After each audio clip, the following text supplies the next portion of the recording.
Heyrðu.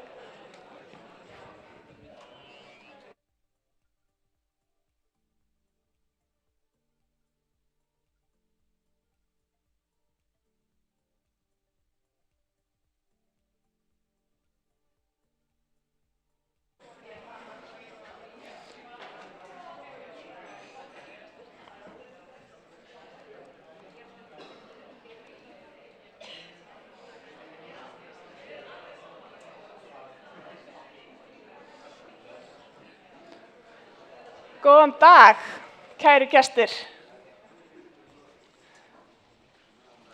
Verið hjartanlega velkomin hingað í Tjarnarsal á þessum fallega föstudegi. Ég heiti Harpa Þorsteinsdóttir og er verkefnastjóri lýðheilsumála hérna hjá Reykjavíkurborg. Það er mikið gleðiefni að það sé lífsgæðafundur á dagskrá í dag. Ég er hann, sem þýðir að ég ætla að reyna að halda einhvers konar stjórn á dagskráni, kynna upp fyrirlesara og ég ætla að reyna að tala sem minnst, þó ég elski athyglina svolítið, en þá ætla ég samt að reyna að tala sem minnst og kynna okkar góðu erindi, okkar flotta fólk sem er að vinna fjölbreytt verkefni á ýmsum sviðum innan borgarinnar til leiks. En fyrst ætla ég að bjóða Heiðu Björgu Hilmisdóttur, borgarstjóra í Reykjavík. Velkomin á svið.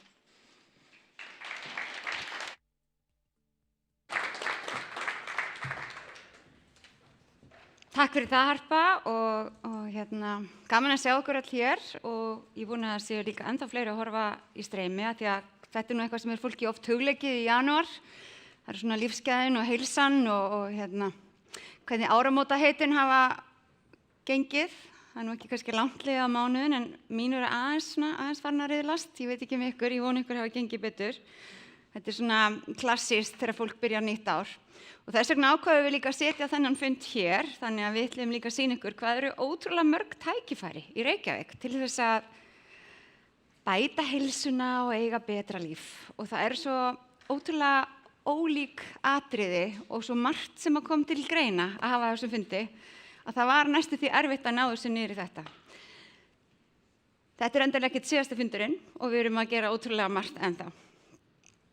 Og við erum kannski svona eins áramótaheitin, við erum alltaf með svona einhver fyrirheit betra líf og hvernig við ætlum að gera alltaf betur og betur og betur og það er ekki bara áramót, það er nánast að hverjum fundi af því að það er svo mikilvægt að setja sér markmið og Reykjavíkurborg hefur oft fengið svona gagnrýni fyrir að setja sér markmið og of háleit markmið og of mörg markmið og ætla að gera allt fyrir alla og eitthvað svona en stundum er mikilvægt að setja sér markmið því þá er líka mikilvægt að ræða hvernig ætlar maður að ná markmiðunum. Og mér finnst svo mikilvægt stundum að horfa á það hvað við erum að gera og það er kannski akkurat megin tilgangur þessa fundar að við horfum svolítið á það hvað erum við að gera, hvað er það sem að Reykjavíkurborg er að gera til þess að ég og aðrir íbúar bara geti átt hérna betra líf, að líf okkar sé bara innihaldsríkara, betra og við séum heilbrigðari og hamingjusamari. Þannig að öll þessi erindi sem eru hér, þau eru svona fjall það hvernig Reykjavíkurborg er að stuðla að því. Og þetta eru 2 klukkustundir og í rauninni vonandi einar bestu 2 klukkustundir ykkar lífs núna því ég held að þið verði mörg hissa. Ég varð allavega hissa þegar ég fór að kynna mér borgina betur eftir þess að ég unni meira hvað er margt og hvað er fljótt margt sem er að gerast. Af því að lífsgæðin, ég kem auðvitað svolítið inn í stjórnmálin af því að ég er næringarráðgjafi í grunninn og var svona mikið á heilsu og heilbrigði og þetta er svona svolítið mitt mál þannig ég var búin að fylgjast nokkuð vel með en það kom mér samt óvart hvað er margt hægt að gera og hvað heilsa og lífsgæði eru margslungið fyrirbrigði og hvað andlega heilsan og hvað líkamlega heilsan og hvað Reykjavíkurborg og öðrum sveitarfélögum geta gert ótrúlega mikið til þess að stuðla að þessu. Og svo kannski eins og allir að við erum öll svolítið föst í okkar kreðsum og ég meina við hér á Íslandi við tengjum til dæmis íþróttir og annað mikið við skíði og skauta og sem er náttúrulega fjarlægt fólki í öðrum löndum þar sem það er kannski aðeins hlýrra og það eru auðvitað alveg þannig með okkur líka fólki þannig að sumum finnst mestu lífsgæðin að geta ná sér í góða bók meðan öðrum finnst mestu lífsgæðin að geta fara út að hlaupa og allt er þetta jafn mikilvægt og þetta hefur auðvitað allt saman jafn mikla þýðingu fyrir okkur hvert og eitt. Þannig að veðurfarið hefur auðvitað áhrif en borgarskipulag hefur það svo sannarlega líka. Og borgarskipulag hefur ótrúlega mikil áhrif á lífsgæðan okkar. Alveg gríðarlega mikil og það svo margt sem í innviðunum okkar sem við oft áttum okkur ekki á að það var einhver, kannski á einhverjum borgarráðsfundi fyrir 40 árum sem fékk hugmynd og lagði fram tillögu og hún var rædd og svo fór hún kannski í nefnd og svo kom hún kannski baka og svo fór hún í borgarstjórn. Og það bara eitthvað hérna í borginni sem okkur finnst bara algjörlega geggjað. Og það af því að einhver gerði það. Og ég allavega, ég get nefnt eins og skógan okkar, allir sem hafa farið upp í Heiðmörk, eða bara í Laugardal. Bara sjáðu gamlar myndir á Laugardalnum, þar sem hann bara ekki með eitt einasta tré. Þar gengi nú næstu í daglega og ég oft hugsaði þetta. Og það auðvitað þetta kínverska máltæki, hvenær best að planta tré og það var sagt fyrir 25 árum. En fólki sem plantaði trjánum í Laugardalnum voru kannski 50 árum síðan, þannig að það kannski ennþá betra. Og ég held að það sé mikilvægt að við séum alltaf að horfa svolítið langt fram í tímann. Og við séum ekki að festa okkur alltaf bara núna hér, heldur líka að hugsa hvernig getum við núna sem erum hér verið að skapa svona auðæfi fyrir komandi kynslóðir. Hvernig getum við í okkar skipulagi, okkar borgarskipulagi, búið til þannig skipulag, búið til þannig borg, að það sé bara eðlilegt fyrir fólk að velja heilsusamlega og góðan lífstíl og það sé bara margt í boði þannig að allir geti fundið leiðir fyrir sig til þess að bara eiga sitt besta mögulega líf og sína heilsu, rækta sína heilsu. Ég allavega mjög þakklát þeim sem voru þarna strax eftir stríð sem fóru upp í Heiðmörk og ákveðu að byggja þar vín fyrir Reykjavík og ég meina þarna fóru krakkar í vinnuskóla í mörg ár í röð og alls konar stéttarfélaga og vinahópar og fólk sem fóru að planta og ég var þarna daginn og þetta svo ótrúlegt og ég svo þakklát fyrir að fólk hafi þennan kjark og hafi þetta þor og þessa framtíðarsýn. Og ég held að ég vona, ég fyllist alltaf svona einhverju, já þetta geggjað, við erum að gera með svona. Ég kannski vona einhverja af þessum erindum sem hér í dag, einhver ykkar fáið ykkur geggjaða hugmynd og svo bara verði ykkur eitthvað annar til sem að fólk seinna mér getur horft tilbaka og sagt, já það var nú gott að gera þetta. Og ég veit að við erum að gera fullt í borginni sem þannig. Ég veit það, því ég hef verið þér gefu annauðjandi að fá að vinna bæði sem borgarfulltrúi og núna borgarstjóri og það ótrúlega margt sem við getum gert og það ótrúlega margt sem við erum að gera. Þannig að ég held að sé mikilvægt að við setjum okkur stefnu. Þess vegna settum við okkur líka þessa lífsgæðastefnu. Settum okkur lífsgæðastefnu, lýðheilsustefnu. Og við vorum núna á þriðjudaginn í borgarstjórn að ákveða svona nýja aðgerðaáætlun til þess að framfylgja þessari lýðheilsustefnu sem ég kalla líka stundum lífsgæðastefnu því að lýðheilsa og lífsgæði eru svo ótrúlega nátengt. Þar auðvitað gengur út á það að allir geti búið sína bestu mögulega heilsu. Við erum alltaf ekki öll eins og sum okkar, það þýðir ekki að allir þurfa að vera með BMI á réttum kvarða sem næringarráðgjafnir okkur alltaf kennt það, við horfum bara það. Það ekki bara það að allir geti hlaupið að gengið, sem geti ekki hlaupið, sem geti aldrei gengið og aðrir geti ekki lesið, en öll geta fundið okkar bestu lýðheilsu, okkar bestu heilsu inn í okkar borg. Og auðvitað þessi grundvallaratriði sem að kannski ekki beint þar inni eins og allir að geta búið einhvers staðar og allir að geta nálgast mat og slíkt heldur við erum kannski að horfa svolítið lengra, hvernig getum við sem borg stutt ennþá betur við þetta. Og maturinn, hreyfingin, samtölin, við höfum verið mikið að horfa á það núna undanfarið, samtölin, hvar hittist fólk, hvar á fólk sameiginlega stundir, sameiginlega samtöl, hvar getum við einhvern veginn gert það þannig að borgin sé virðisaukandi fyrir okkur öll. Það meiri einmanaleikið, fólk upplifir meira að það sé ekki þáttakendur í samfélaginu og það eitthvað sem að ég og við sem erum núna myndum meirihluta höfum svolítið sett á oddinn og verið að horfa hvernig getum við stuðlað að því að við borgarbúar finnum betur fyrir því að við tilheyrum samfélagi því það eitt og sér hefur áhuga á heilsun okkar og hamingjun okkar og tilfinningun okkar fyrir því að við séum ekki ein með alla ábyrgð á okkar lífi. Lýðheilsustefnan auðvitað svona bara grundvallar atriði í græna planinu sem það okkar stóra plan það hvernig við ætlum að vera sjálfbær og heilsusamleg borg og við erum líka að endurskoða það núna, það aðgerðir sem að fylgja því. Þetta gengur auðvitað út af það að við séum að samþætta í rauninni ákveða svona heilsumat á allar okkar aðgerðir. Við höfum komið því inn núna að við metum jafnréttisáhrif okkar ákvarðana. Við metum áhrif á jafnrétti og núna finnst okkur eðlilegt að taka það skref og við metum áhrif á heilbrigði.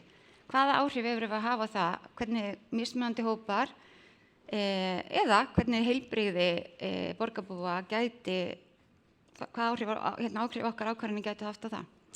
Það mjög mikilvægt og það alveg saman hvort við erum að tala samgöngur eða skipulag eða frístundir eða menningu eða sund eða það alveg sama hvað það og allt þetta skiptir máli og við þurfum alltaf að vera að hugsa þessa inngildingu og við séum með mælaborð og séum að fylgjast með því að við séum að stefna í rétt átt. Og það erum við að gera með lýðheilsustefnunni. Við höfum haldið okkur við það að vera með lýðheilsuvísa, mæla, skoða, fylgjast með og bregðast við.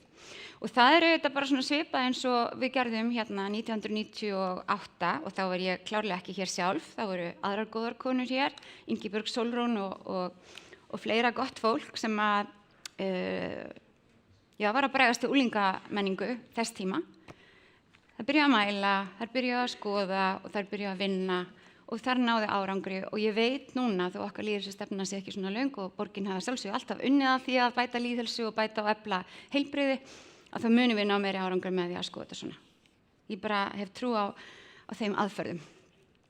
Þannig að, og við hefum verið þátttakendur í heilbrigðismálastofnunar neti borgar sem að vinna fyrir að því að verða heilsueflandi borgir. Við höfum sérstaklega í vetur verið að horfa á hvernig við getum orðið betri heilsueflandi borg fyrir eldra fólk og það verður sér aðgerðaáætlun varðandi það núna fljótlega. Við höfum líka fengið háskólann til þess að greina fyrir okkur félagslegt landslag. Við gerum það fyrir 2 árum og erum að fá núna nýja greiningu, félagslegt landslag. Þá erum við að bera saman bæði borgin okkar við aðra borgir en líka mismunandi borgarhluta. Þannig að við séum að virkilega horfa á þessa inngildingu, horfa á hvernig borgarhlutarnir okkar að þróast. Að því við vitum að samfélag þar sem við öll fáum tækifæri og samfélag þar sem fólk af mismunandi hópum kemur saman, að það er betra samfélag. Það er betra samfélag fyrir okkur öll. Og það svo margt sem að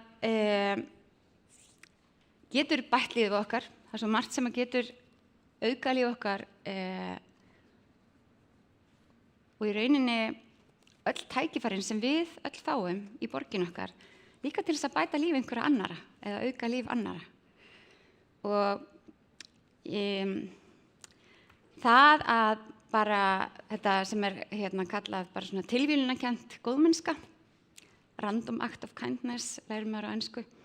Mér langar bara að skilja ykkur eftir með það. Ef þið getið bara á einhvern hátt á einum degi sagt eitthvað við einhvern í borginni okkar, opna hurðið eða sagt góðan daginn eða eitthvað sem að þér finnst viðeigandi og eitthvað sem þér dettur í hug. Þá getur þið bætt líf annars fólks mjög mikið.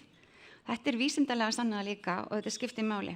Að taka samfélagið alvarlega, að taka samtalið, að láta sig aðra varða, benda öðrum á góða bók, á góðan stað, bókasafnið þar sem maður getur fengið kaffi og lesið blöðun og spjallað við fólk eða félagsmiðstöðina sem í boði í hverfinu þínu eða nýja hjólastíginn eða ef þú mætir einhverjum að spjalla og eða góð, bara, þetta þarf ekki að vera flókið. En allt svona sem við gerum, alveg frá því að skipuleggja borg, yfir í að skipuleggja kennslu, leikskóla, félagsstarf, íþróttir, en líka bara við daglega fólkið sem erum að gangi í borginni. Ég hvet ykkur allt til þess að huga okkar eigin heilsu og heilsu annara og gerum þetta saman. Góða skemmtun!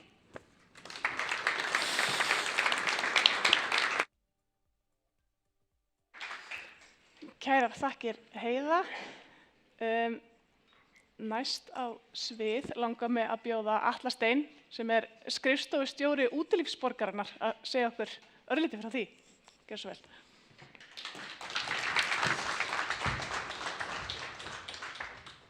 Já, komið sæl og blessuð. Atli heiti ég. Kem frá menningar- og íþróttasviði Reykjavíkurborgar.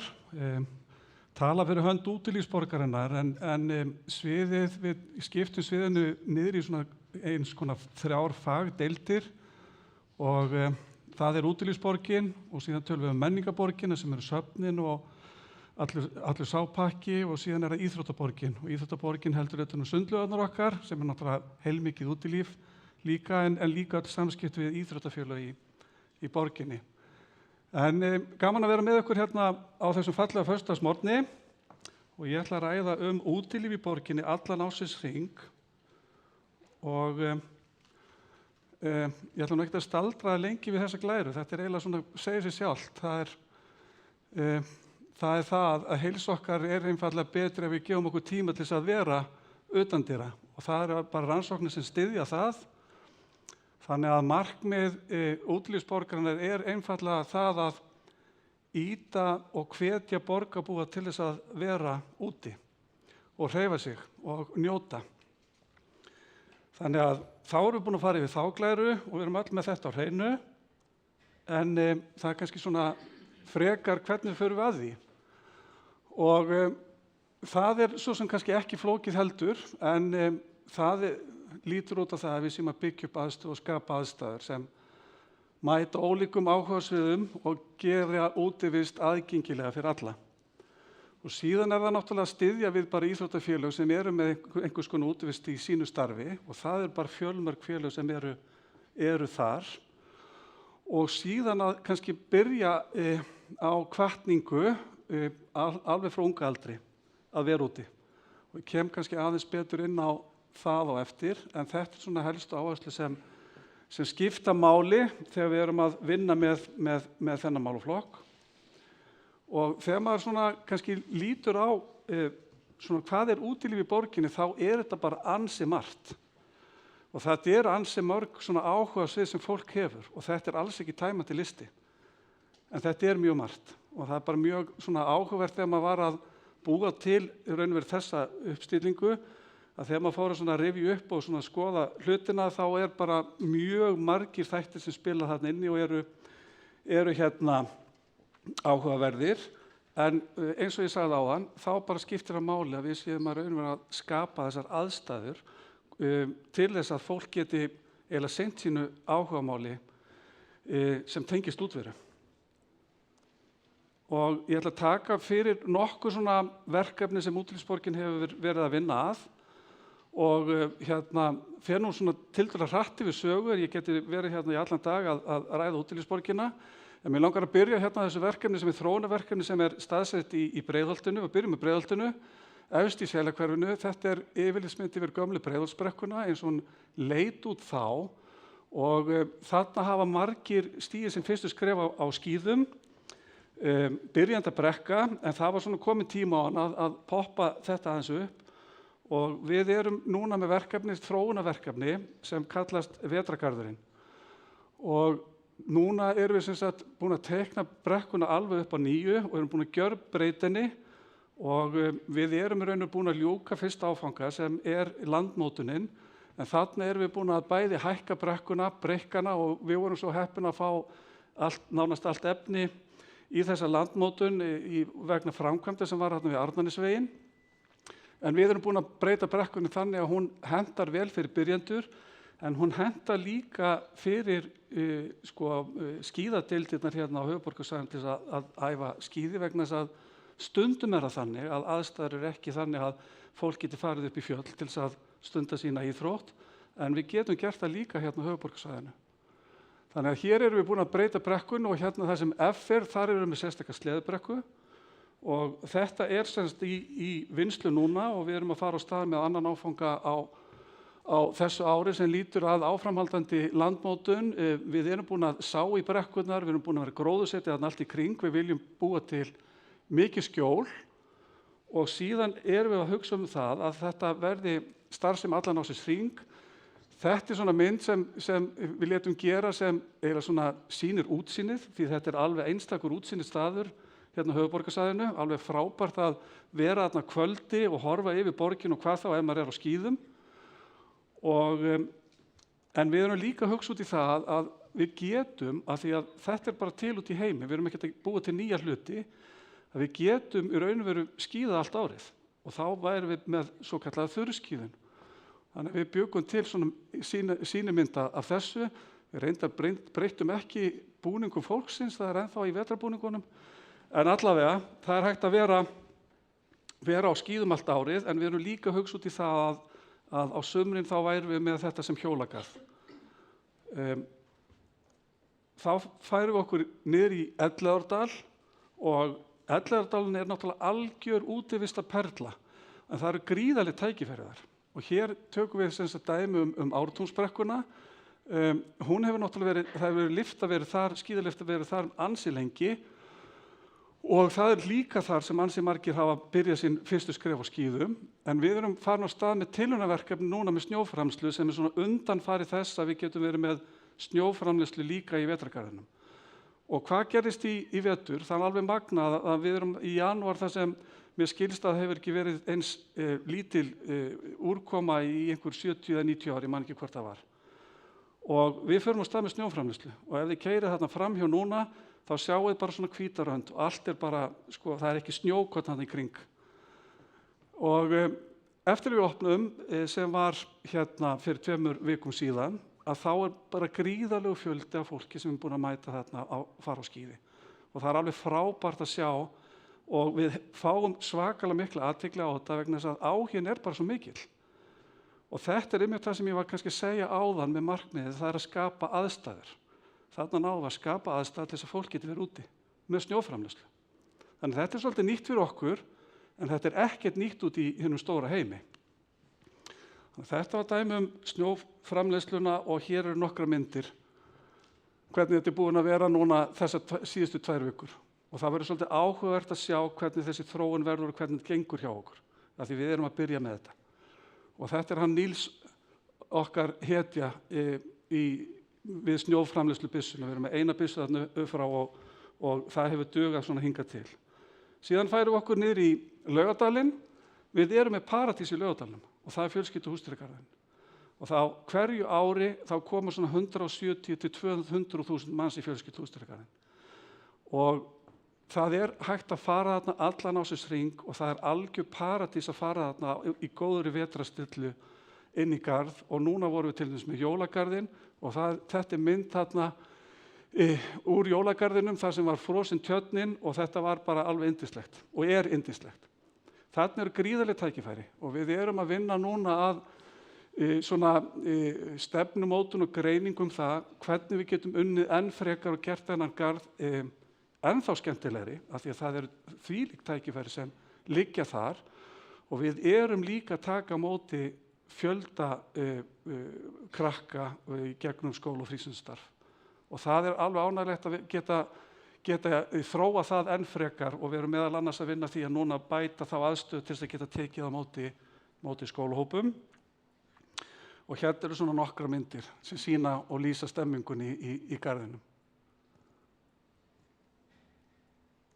Svo færum við okkur svona í borgarjaðarinn, Austurheiðar, það er hjarta útivistar í borginni.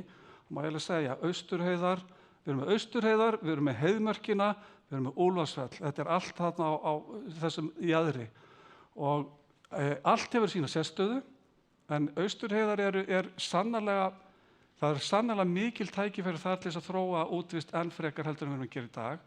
Og það sem við erum að sjá núna á undanförnum árum, það hefur verið mikil þróun að fólk nýti sér Austurheiðarnar. Og það er líka skemmtilegt að segja frá því að það er mikil tenging í því að fólk fari ekki bara upp á Austurheiðar líka yfir í Heiðmörkina og upp á Úlfarsfell. Þetta er svona bara þessi jaðar sem við höfum sem er alveg einstakur. Við erum að vinna að því núna. Það var gert rammaskipulag sem var 2021 og við erum að vinna með það og síðan út frá því að það hefur verið svo mikið þróun eftir það á þessum örfá árum þá erum við endurskipuleggja þann hluta sem við getum gert enn frekar en þetta lítur að því að við séum að koma til móts við þá hópa sem sækja Austurheiðar, þessa áhugasins hópa sem sækja Austurheiðar og einn hópurinn það er gönguskíði, fólk sem hefur áhuga á gönguskíðum. Við gerðum samning við aðila sem kallar sig Sporið fyrir 2 árum síðan og það var í raun og veru þannig að þegar við fórum að leggja gönguskíðaspor á Austurheiðum og á Rauðavatni þá bara fylltist allt. Það kom 1000 borgarbúa á gönguskíði og stemmingin var með ólíkindum. Það var frábært að fylgjast með þessu og í mínum huga erum við bara rétt að byrja vegna þess að við þurfum að skapa þessar aðstæður og leið og við getum gert aðstæðunar betri, því meiri ánægja og því meiri fjöldi sem mætir þarna til þess að fara á gönguskíði. Og talandi vötnin, núna eru aðstæður á Rauðavatni til skauta og það alveg með hérna á Tjörninni og líka Reynisvatn og Langavatn. Það eru margir sem vita ekki því að hluta Langavatni upp á Austurhöfum hérna með tilheyrir borginni. En núna er aðstæður til skauta.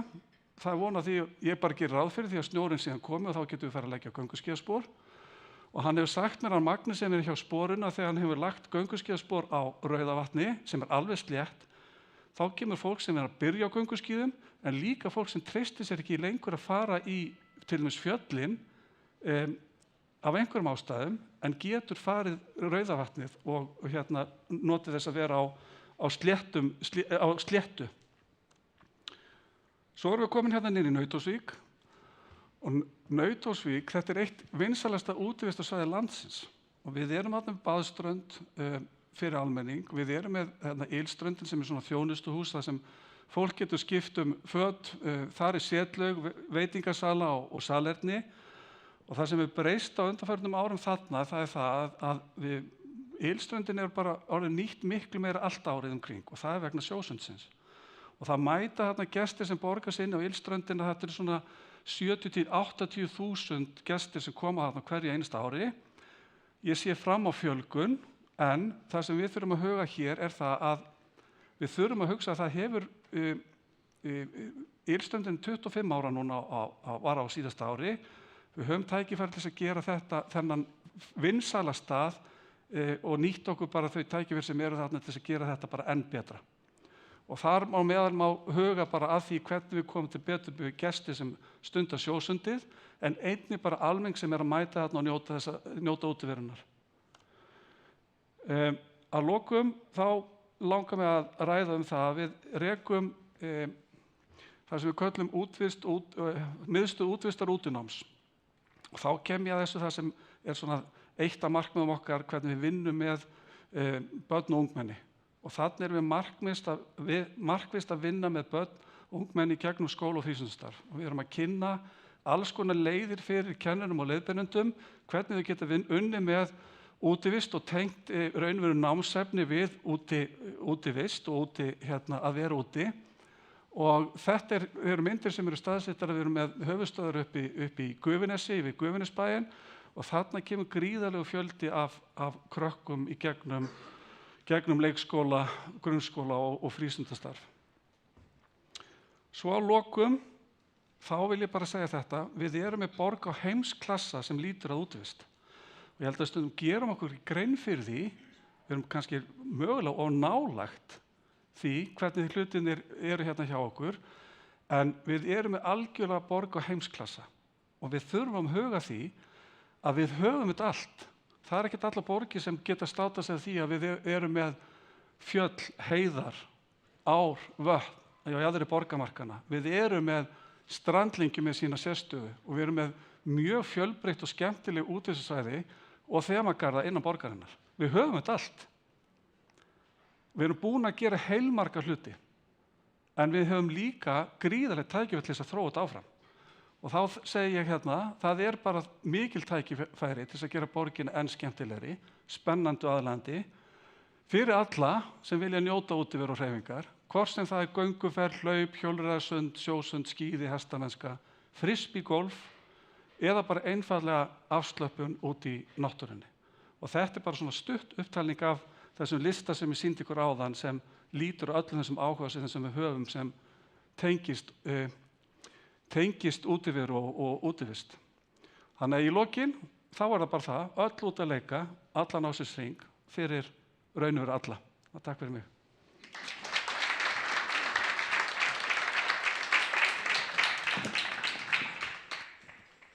Kærar þakkir Atli Steinn. Næsta svið langum við að bjóða Stínu Bang, en hún er verkefnastjóri miðstöðvar útilífs og útináms. Gjörðu svo vel.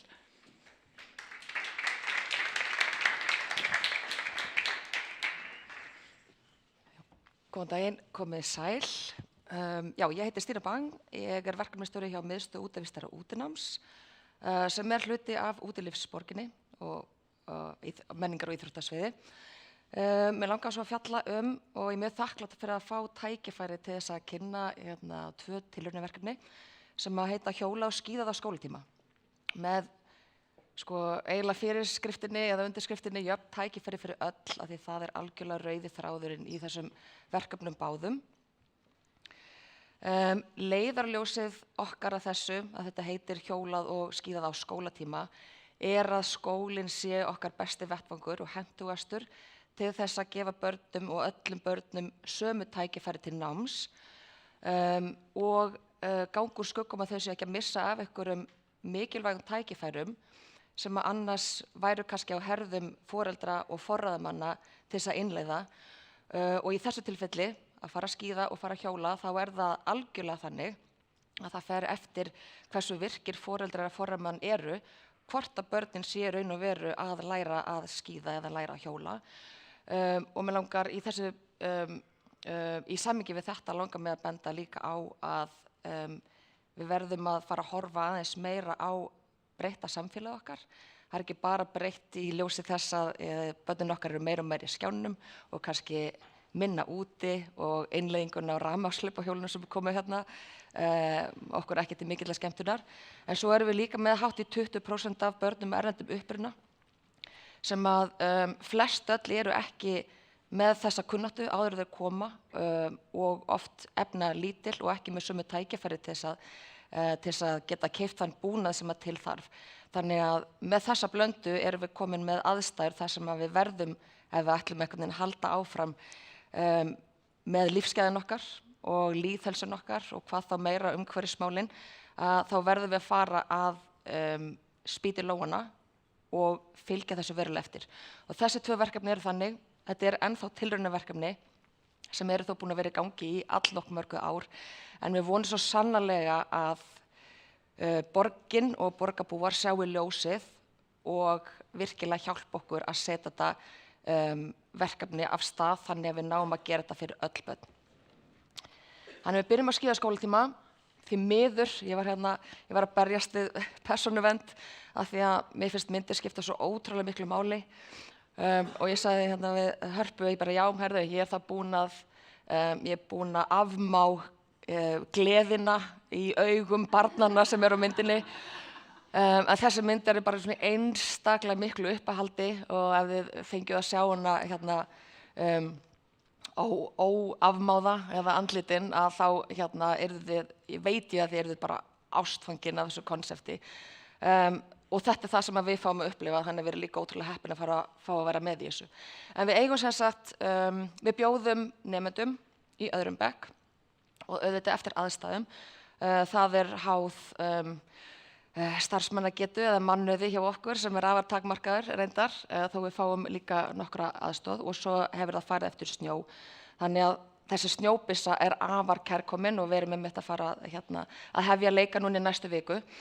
Við bjóðum nemendum í öðrum bekk með kennarunum sínum að koma á skólatíma og við gefum þeim þau tækifæri að þau séu meðaljafninga þar sem allir sitja við sama borð, allir sitja við sama grunn og þau læra nýja iðju og eftir þetta eina skipti hjá okkur að þá eru þau allflest það vel undirbúin að þau geta farið sjálf og haldið áfram að æfa sig.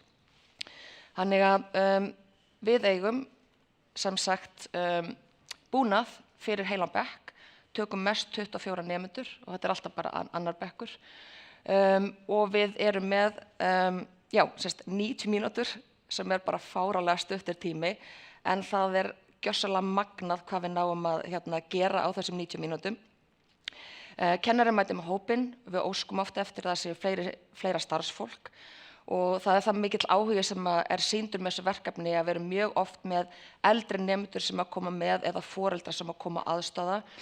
Að því ímyndið ykkur að vera, ég veit ekki hvort að þið hafi kennt ykkar eigin börnum að læra skíði, maður með eitt barn og maður pungsveittur eitthvað neginn að hífa upp á jörðinni og reyna að segja til og klæða í skó og bera skíðun og máta skíðun og stilla og allt þetta. Ímyndið ykkur að við erum með 24 börn sem öll að hrynja í einu, þannig að þetta alveg bara svona heljarinnu verkefni og ég upphafiði þá líður manni eins og bara að þetta sé eitthvað svona algjörlega katastrófískt, þetta aldrei að fara að virka og svo gerast bara galdrar og þetta eru algjörir galdrar sem að gerast. 20 mínútur sem að fara í, þetta er fáránlega mikil tími af þessum 90 mínútum, sem að fara í að bara að græja þau, bara í skó, við erum búin að fá upplýsingar þetta fyrirfram, þau fara í skó, við erum að stilla skíðin, koma með stað, allir komnir í græjur. Svo er það hálftími sem við skiptum í hópa, sem sagt sikkura hópinn, þar sem við fá alltaf korter. Annar hópurinn er að æfa hvernig ná að labba og hvernig ná að bremsa og hinn hópurinn er að læra að taka liftuna og hvernig þú kemst úr henni. Svo er það í mesta lagi hálftími, þar sem við erum að aðstoða þau að taka liftuna og það er eiginlega þetta sem að foreldrum finnst eiginlega erfiðast. Þannig ef þau eru ekki þeim mun færari sjálf á skíðum, þótt þau eigi skíð og kunni eitthvað, að þá fallast þeim hendur og þau þora ekki að byrja. Og barnið er kannski hrætt og þau veit ekki hvernig það bera sig að. Þannig erum við bara búin að ýta af borðinu þessar risastóru hindrun sem að gera það verkum að þegar þau koma svo aftur, bara eftir 5:00 þegar lyftan opnar, kannski búin að draga foreldri sína með, að þá er ekki þessi fyrirstaða. Þá eru þau orðin bara sjálfstæð, eða það nægilega sjálfu sér nóg að þau geta bara sjálf græja sig og byrja þessar æfingar. En á þessum 30 mínútum, við erum með starfsfólk í brekkunni, að kenna þeim hvernig að bremsa og vera aðalega örugg og það er alveg magnað að sjá þá sigurinn fyrir hópinn, sigurinn fyrir þau persónulega. Hann er alveg þannig að ég verð oft klökk, enda er ég alltaf með risastól sólgleru þegar ég er við þessa kennslu. Sérstaklega vegna þess að við erum með þá einstaklinga sem er ekkert endilega sterkastir í skólaíþróttum, að þeir eru bara að koma að sjá og sigra sjálfa sig, bara heiminn og lífið. Og svo eru þau öll þessi litlu ljós af erlendum uppruna sem eru í algjörlega nýju aðstöðum og svo ég leyfi mér að sletta þá eisa þau þetta. Þau eru með þrautsauna og það er líka bara það sem að allir þurfa einhvern veginn að læra og það er magnað. Örstutt vídeó, rétt til að sýna ykkur, bara til að gefa ykkur betri tilfinningu fyrir hvernig þetta er á svona litlu 90 mínútum.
Þetta var bara svona örstutt en vonandi fá þau svona aðeins betri innsýn og ímyndu ykkur tækifærin í því að þegar lítill einstaklingur er búinn að ná þessari færni, þótt hún sé ekkert gífurlega mikil, getur komið í brekkurnar sem við erum að stýra, sem að áður var Grafásbrekkan, Ártúnsbrekkan og Breiðholtsbrekkan, núna erum við í Ártúnsbrekkunni eingöngu, og getur valið sér að vera úti í góðu veðri, í norðurljósum eins og var daginn, að skíða, kannski meðal vina, í stað þess að vera inni í spjaldtölunni. Það er bara, það eru lífsgæði.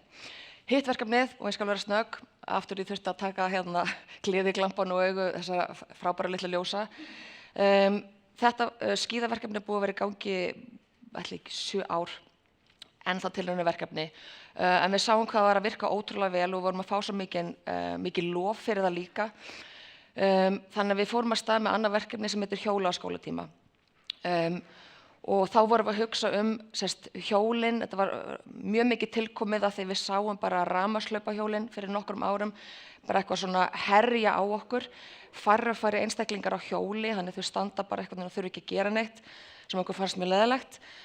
Þannig við hugsum út frá þeirri frábæru uppbyggingu og verkefnum sem eru búin að vera hjá borginni með öllum þessum hjólastígum og lýsingu og hjólastæðum fyrir okkar kynslóð og okkar aldur, það eru rosalega margir að nýta sér þetta, en börnin okkar eru svolítið annað mál, af því við erum pínu búin að gleyma þeim. Við erum í svo ótrúlega breyttu samfélagi, við sjáum það ótrúlega vel að mörgu öðru bara eins og lestri bóka. Þar þurfum við getum ekki bara haft það eins og þegar ég var ung, af því að þá var bara svo mikil áhugi að vera að lesa. Núna svo margt annað, sama við hjólin. Við verðum aðeins að hugsa núna í lausnum, við verðum að hugsa að öll þessi frábæra uppbygging sem búin að eiga sér stað, að næsta kynslóð eigi eftir að nýta sér þetta þegar hún vex úr grasi. Þannig að, já, sama rauninni svona konsept að við hugsum að hjólreiðar eru rauninni bara ótrúlega mikilvægt, svona mikilvæg lífsfærni sem allir ættu að kunna og geta nýtt sér. Og að hjóla menningin hjá þessari yngri kynslóð, hún væri svolítið að deyja út og þar þyrftum við að grípa í taumana. Þannig fórum af stað með tilraunaverkefni árið 2003. Það hafði reynda það markmiði að við ætlum bara svona, okkur langaði að börn fengjum fleiri tækifæri til þess að hjóla í skipulögðu skólastarfi.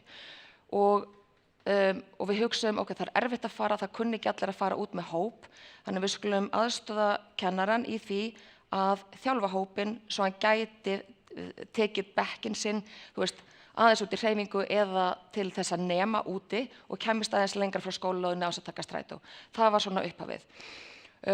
Og við sáum bara frekar fljótt að þessi hópaæfing eða samhjól, það var eitthvað sem var eiginlega bara alls ekki fyrsta skrefið, af því að hjólafærnin hjá þessum árgöngum, og upphaflega vorum við með 5.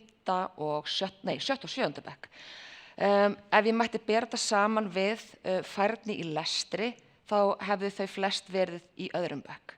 Þetta svona eins og við myndum kenna börnum að lesa, við myndum leggja áherslu á það 1. bekk og 2. bekk og svo myndum bara, já, þau kunna stauta sig í gegnum hljóðin og stafina og svo myndum við ekkert leggja áherslu á það meir.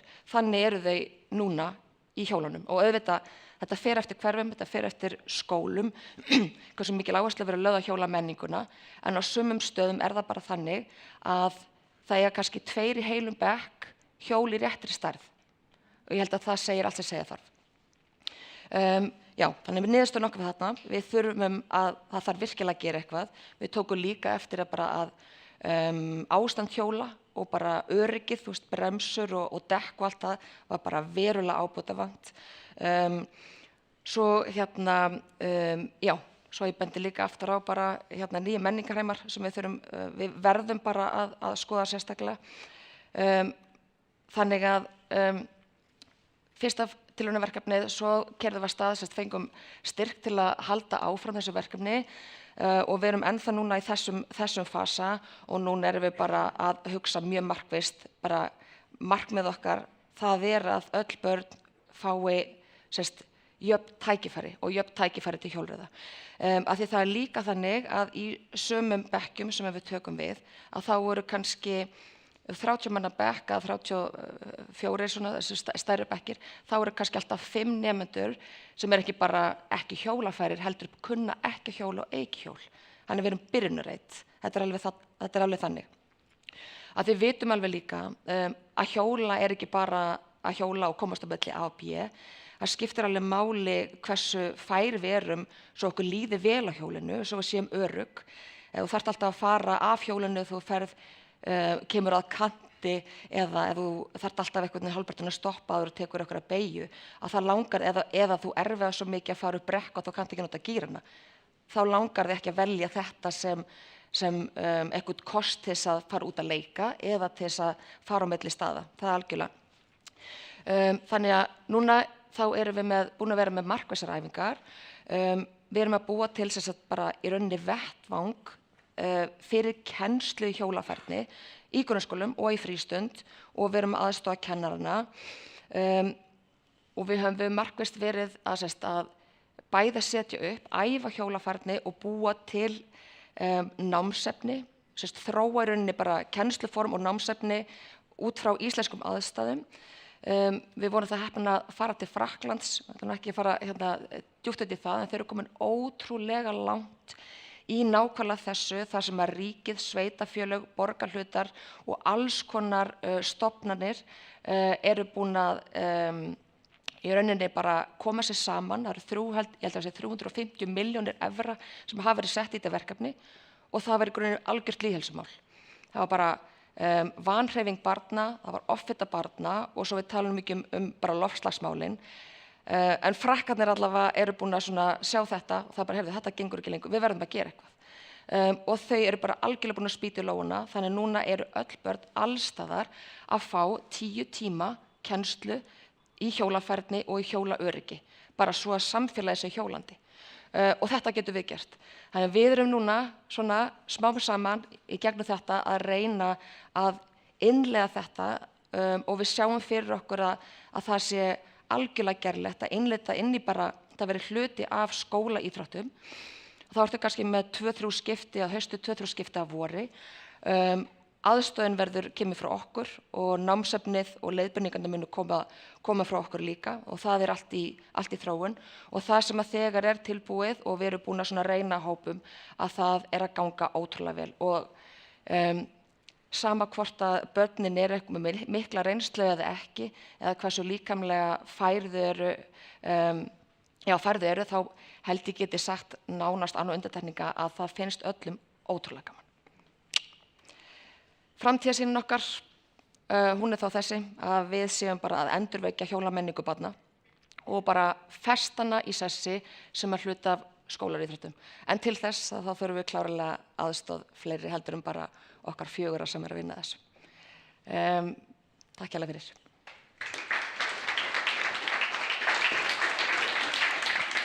Kærar þakkir Stína. Næsta svið ætla ég að bjóða Rebekku Guðmundsdóttur úr deild borgarhönnunar. Gjörðu svo vel.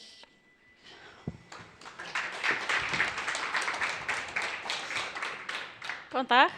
Já, ég heiti Rebekka Guðmundsdóttir og er borgarhönnuður og deildarstjóri deildar borgarhönnunar. Ég ætla að fjalla áhrif umhverfis á lýðheilsu eða lífsgæði. Nú erum við að blanda þessu saman líka. En hvað eru lífsgæði? Lífsgæði vísa til þess hvernig einstaklingur upplifir heildarstöðu sína í lífinu, en hugtakið nær bæði til hlutlægra aðstæðna og huglægrar upplifunar. Lífsgæði eru þó einstaklingsbundin, þar sem einn upplifir sín góð lífsgæði þarf ekki endilega að gilda fyrir annan.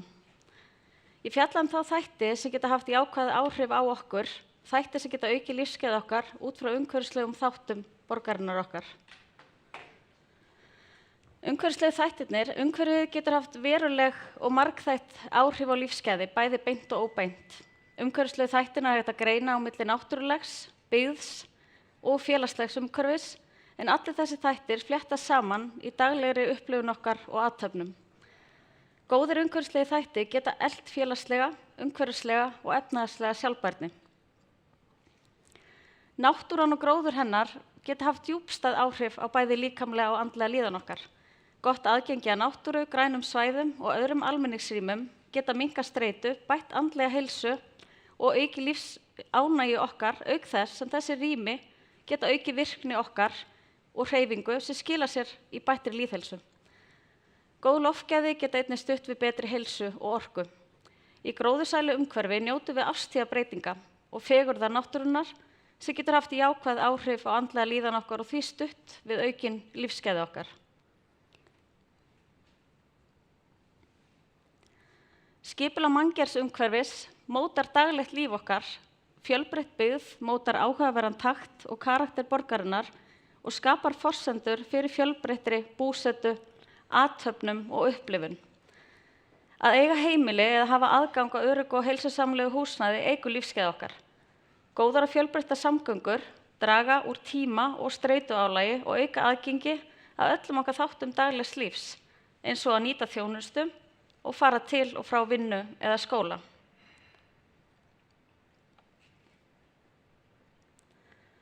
Félagsleg samhengi hefur einnig sterk áhrif á upplifun einstaklinga af lífinu. Samfélög þar sem fólk upplifir öryggi og gagnkvæmt traust stuðlar að betri andlegri líðan. Tækifæri til þátttöku í samfélaginu styrkir sjálfsmynd og tilfinningu fyrir tilgangi. Að upplifa það að tilheyra hefur jákvæð áhrif á lífsgæði. Jöfnuður, félagslegur og efnahagslegur getur einnig haft jákvæð áhrif á lífsgæði.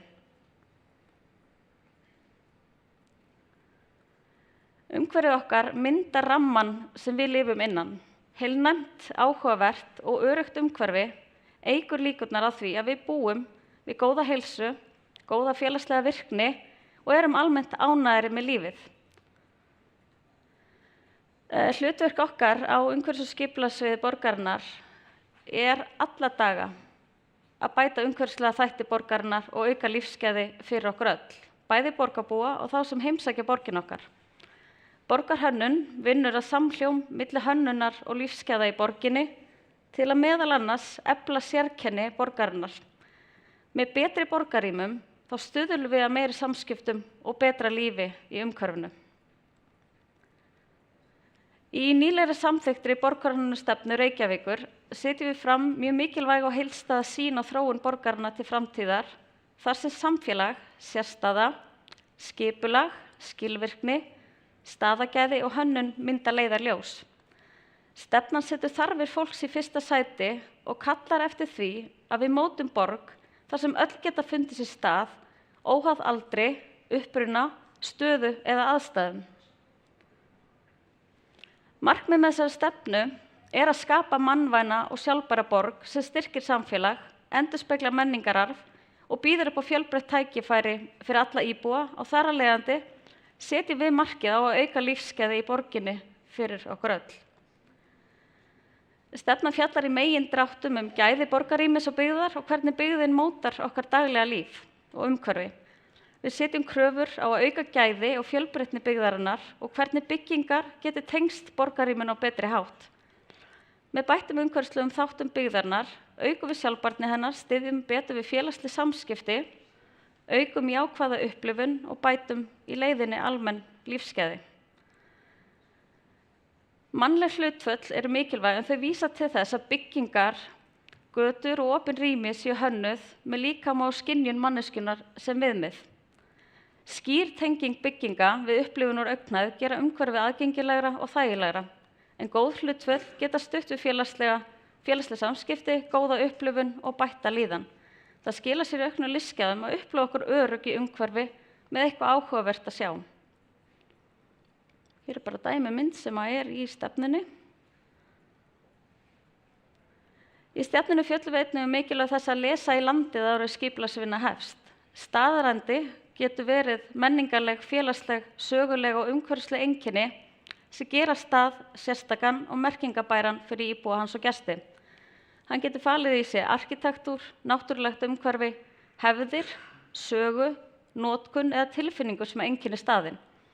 Að vinna með staðaranda sköpum við samhljóm milli bygginga og umhverfis en einnig varðvitum við sérkenni staða. Með því að markvisst vinna með staðaranda aukum við jákvæða upplifun af umhverfinu.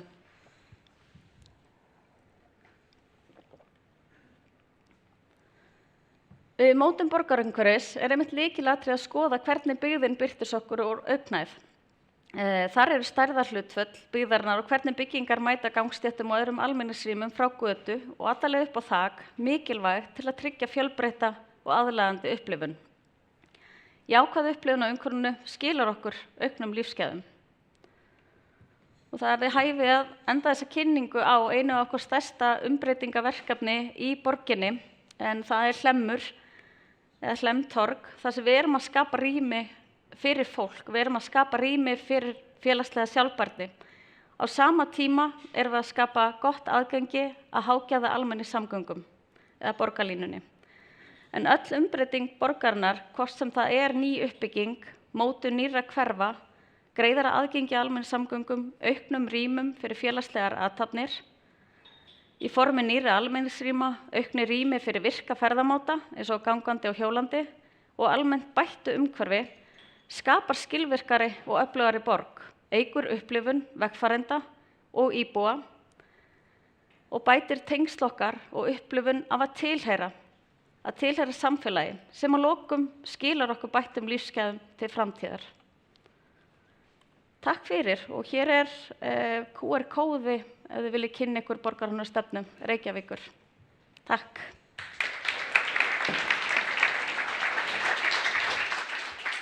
Kærar þakkir, Rebekka. já, borginni fyrir fólk, en það víst ýmislegt annað sem leynist hérna í borginni og Benedikt Traustason ætlar að fara aðeins yfir það. Takk fyrir það.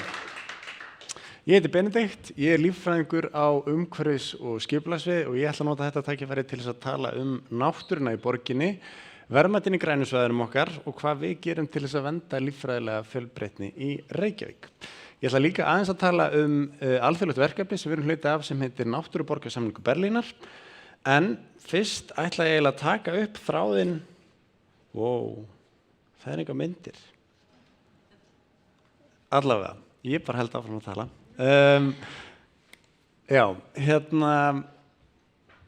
Ég ætla að taka upp þráðinn frá honum Atla. Það eru fáar borgir sem að skarta jafn mikilli fjölbreytni í landslagi, jarðfræði og búsvæðum eins og Reykjavík. Inn í borgarlandslagi okkar fléttast fjöll, vötn, hvali eins og Atli nefndi, eyjar, steingervingar á mörgum stöðum og ekki ein laxvið á heldur 3. Og ef við stöldrum bara aðeins við og hugsum hversu margar borgir þekkið þið sem geta sagt slíkt þið sama. Það eru sennilega ekki mjög margar. Og það er okkar í borginni að reyna að vernda þessi lífsgæði eins og við getum. Er það komið? Ok, geggjað. Takk. Já, af því að sko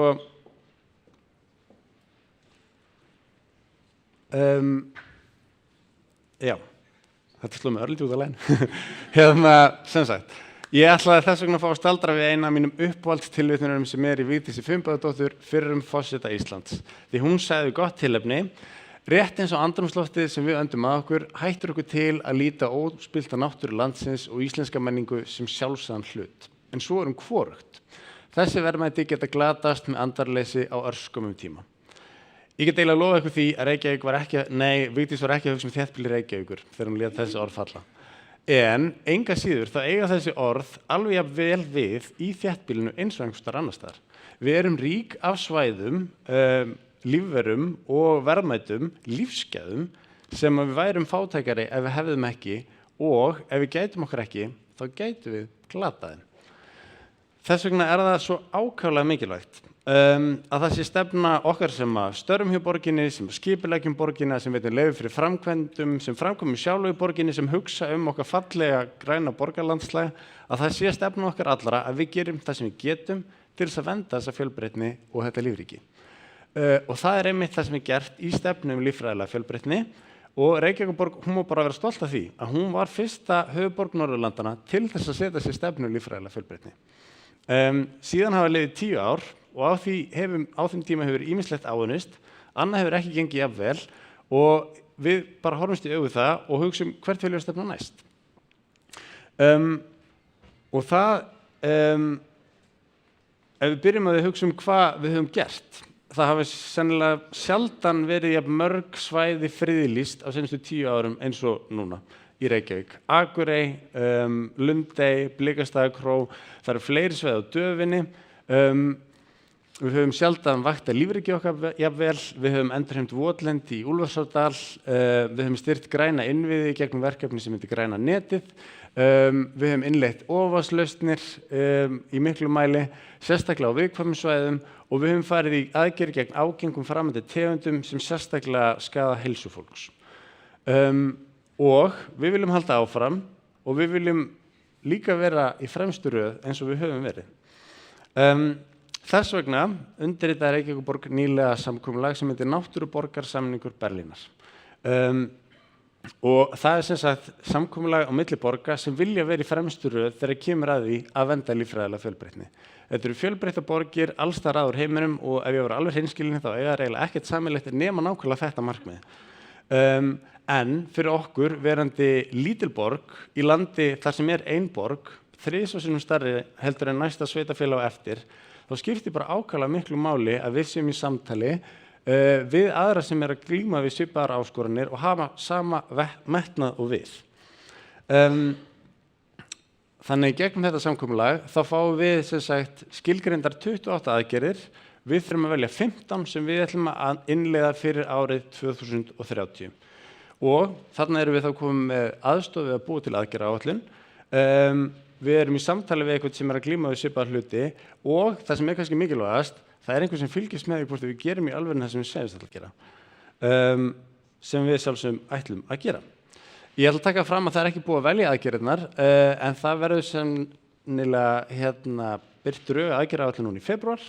En ég ætla að fara yfir nokkra sem kæmu alveg til greina.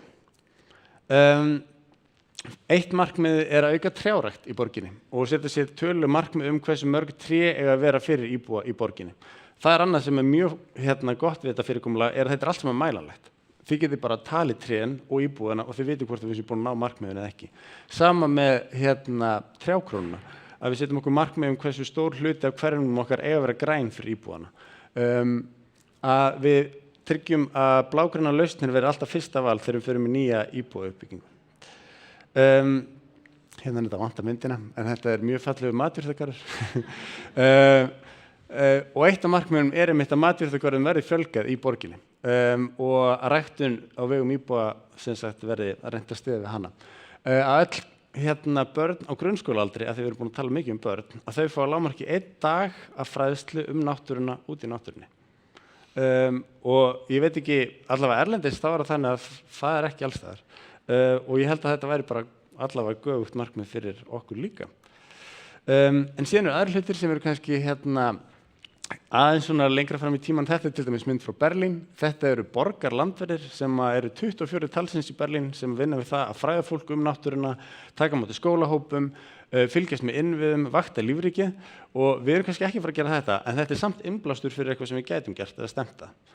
Þau hafa líka innleitt ítarlega leiðbeiningar í sambandi við græna veggi og græn þök og hérna er mjög ábúðarfull mynd af mér að horfa á einhverja doppur. Þetta er límmiðar sem eru settar utan á gler til þess að forðast það að fuglar fljúi á rúður sem er stórt vandamál annars staðar. Og að mér vitandi hefur þetta ekki verið innleitt neins staðar á Íslandi en við erum allavega komin í samtal við fólk sem er búið að skrifa 80 blaðsíðna leiðbeiningar hvernig við getum gert það ef það þarf, sem er bara mjög gagnlegt. Þau hafa líka til dæmis verið langt á undan okkur þegar kemur að blágrænulausnum. Þetta er hverfið sem er byggt upp fyrir 30 árum síðan, það sem eru bara blágrænulausnir og það sem er búið að prófa hvað virkar og hvað ekki. Já, ég er búið með tíma minn. Ég er bara þakka kærlega fyrir mig.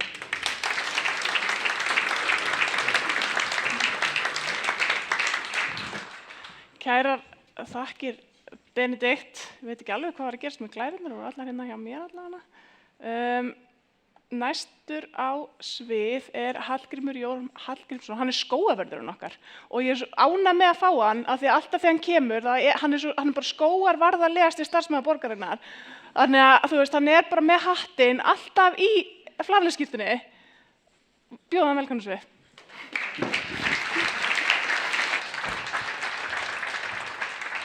Góðan daginn, Hallgrímur heiti ég, skógarvörður, stereotýpa. Ég ætla aðeins að tala skógan okkar og margt af þessu er eitthvað sem bara flestir vita. Þetta er meira svona kannski hugvekja og segja hvernig við kannski sem erum að vinna við skógan ykkar erum að hugsa þetta. Fletti ekki bara niður eða? Þetta eru skógarnir okkar. Það eru Öskjuhlíðin, Elliðaárdalurinn og Austurheiðar. Og að hlusta á Atla og þau sem á undan mig voru, bara svo gaman að heyra það hvað fólk er ástríðufullt varðandi að búa til umhverfi sem eykur veljan borgarbúa. En við erum með 1700 hektara í umsjón. Heiðmörkin er á borgarlandi en reksturinn er alfarið hjá Skógræktarfélagi Reykjavíkur sem eru mjög góðir vinir okkar og eru búin að gera svo flotta hluti þarna. Skógarnar okkar eru náttúrulega, það er forréttindi að það sé svona stutt í skógar og náttúruumhverfi í borg. Og það eru margir sem vita kannski að þessu svæðum en kannski er ekkert algengt að fólk fari markvisst til að nota þau nema kannski fyrir hreyfingar og lappi gegn og svoleiðis en það er ákveðin upplifun að fara í skóga eins og allir vita. En hérna til dæmis það sem við erum að sjá og við erum að reyna að útbúa eins og Atli var að segja, útivistarborgin, að fólk hafi ýmislegt að gera í skógunum og þessum útivistarsvæðum. Og sveppatínsla eitthvað sem það ekkert mörg ár síðan maður fór að skilja það að sé hægt að tína sveppi og nota þá. Það var ekki fyrr en, það svona 9 ár síðan sem við erum með grisjunarhópa, þar sem við erum að grisja og höggva tré. Og það var maður frá Pólandi í hópnum og hann kom alltaf með fullan kassa sveppum þegar hann var búinn að vera inn í skógi að höggva. Og alveg gríðarlega ánægður og sagðist alltaf bara að fara heim og setja þetta á pönnuna og konan hans rosalega ánægð. En núna í dag þá sér maður bara fólk vera að koma með sveppahnífa og busta og bókina frá Bjarna Diðrik og komið svona mikill áhugi í kringum sveppina sig.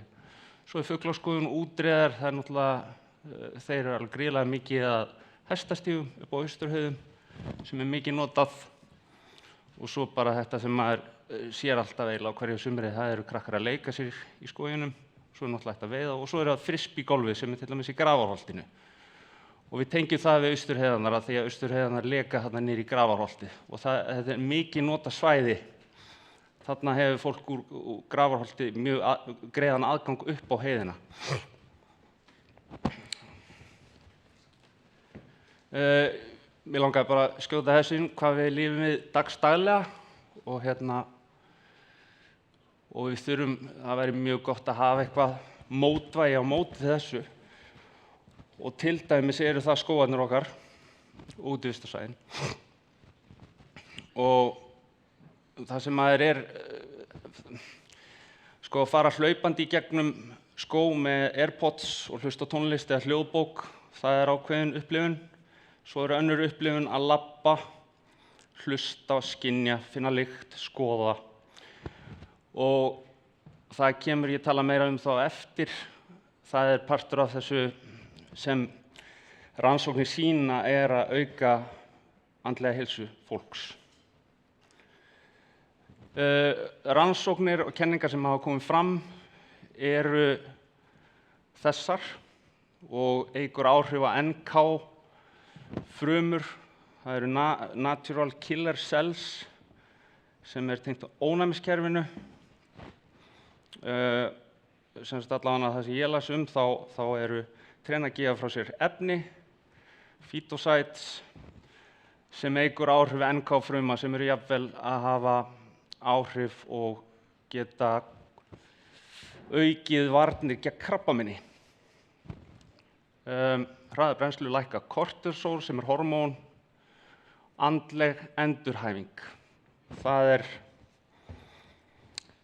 til dæmis andleg endurhæfing, það eru skógar, til dæmis í Danmörku og í Norðurlöndunum,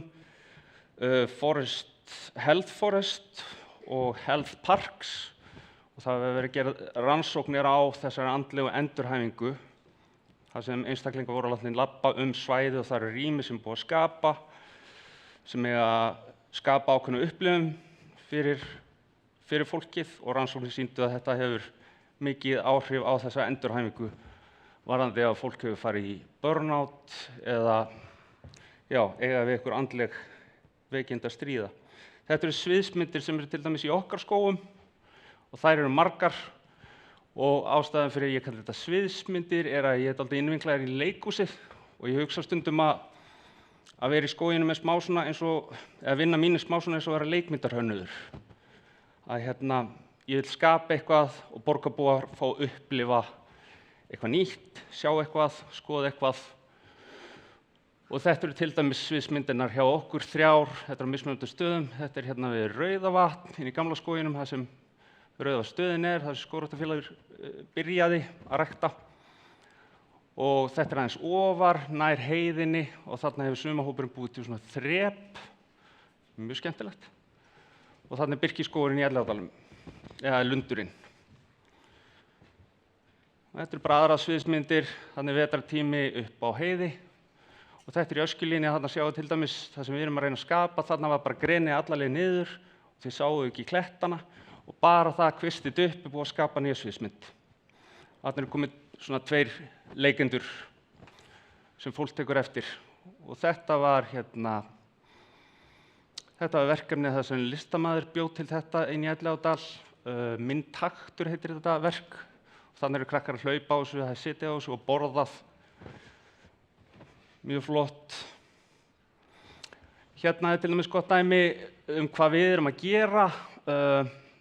Við erum að búa talandi þessar sviðsmyndir. Þetta er heggurinn við Rauðaverstöðina. Þessi heggur var bak við stór sitkagreni og hann fékk ekkert sviðsljós. Þetta er mjög merkileg planta. Ég held að Aðalsteinn veit það betur að þetta sé forfaðir allra hegga hérna á Íslandi, Aðalsteinn. Já, rétt. Og leið og við hjöggum þetta í burtu, þá er allt í einu sviðsljósi komið á þennan, núna er þetta aðalleikarinn á sviðinu. Og það er svona sem við erum að reyna að skapa, upplifun og fjölbreytileika. Og við búum til þessa bekki úr þeim við sem við erum að fella. Ég vildi bara koma inn að varðandi skipulag á borg og svona, þá allavega tel ég að það sé alveg jafn mikilvægt að það sé þessi grænu svæði og þessi skógasvæði fyrir borgarbúa. Og svo náttúrulega væri mjög gott að borgarbúar hafi aðgengi og það sé auðvelt að komast að þessu svæðum. Og þetta svæði ætti að vera fyrir alla. Og eins og Atli og þau sem á undan mig voru komu inn á að fræðsla er gríðarlega mikilvæg. Sérstaklega fyrir þessa kynslóð sem komu á eftir okkur. Og það er eiginlega sem er alltaf með í hausnum, sérstaklega því að ég er skógfræðingur, ég hugsa meira í tíma trjáa, ég hugsa í 100 árum þegar maður er að skapa fyrir næstu kynslóðir. Þetta er kannski ekki eitthvað sem ég er að fara að upplifa, en við skiljum eitthvað eftir fyrir komandi kynslóðir. Þetta er dóttir mín og ég við öspin út í garði og hérna sonur minn á sumrin fer ofta á nærbuksunum og pissar þarna á þessu ösp. Og ég er greinilega búinn að koma ykkur inn að því hann segir, já, ok, svo ropar öspin gegnum loftopin á laufblóðunum, svo við getum fengið meira súrefni. Þá held ég að þetta, þá er þetta að virka. Ég vil bara þakka kærlega fyrir mig, bara gaman að sjá ykkur og tala við ykkur. Kæra þakkir, Hallgrímur. Næst langar við að bjóða á svið Margréti Leifsdóttur, arkitekt og heilsumarkþjálfa. Hún ætlar aðeins að ræða við okkur sundlaugar og sundlaugar menningu í Reykjavík og á Íslandi í rauninni. Og í kjölfarið fá að sjá myndband sem við sendum út þegar við vorum að sækjast eftir viðurkenningu UNESCO.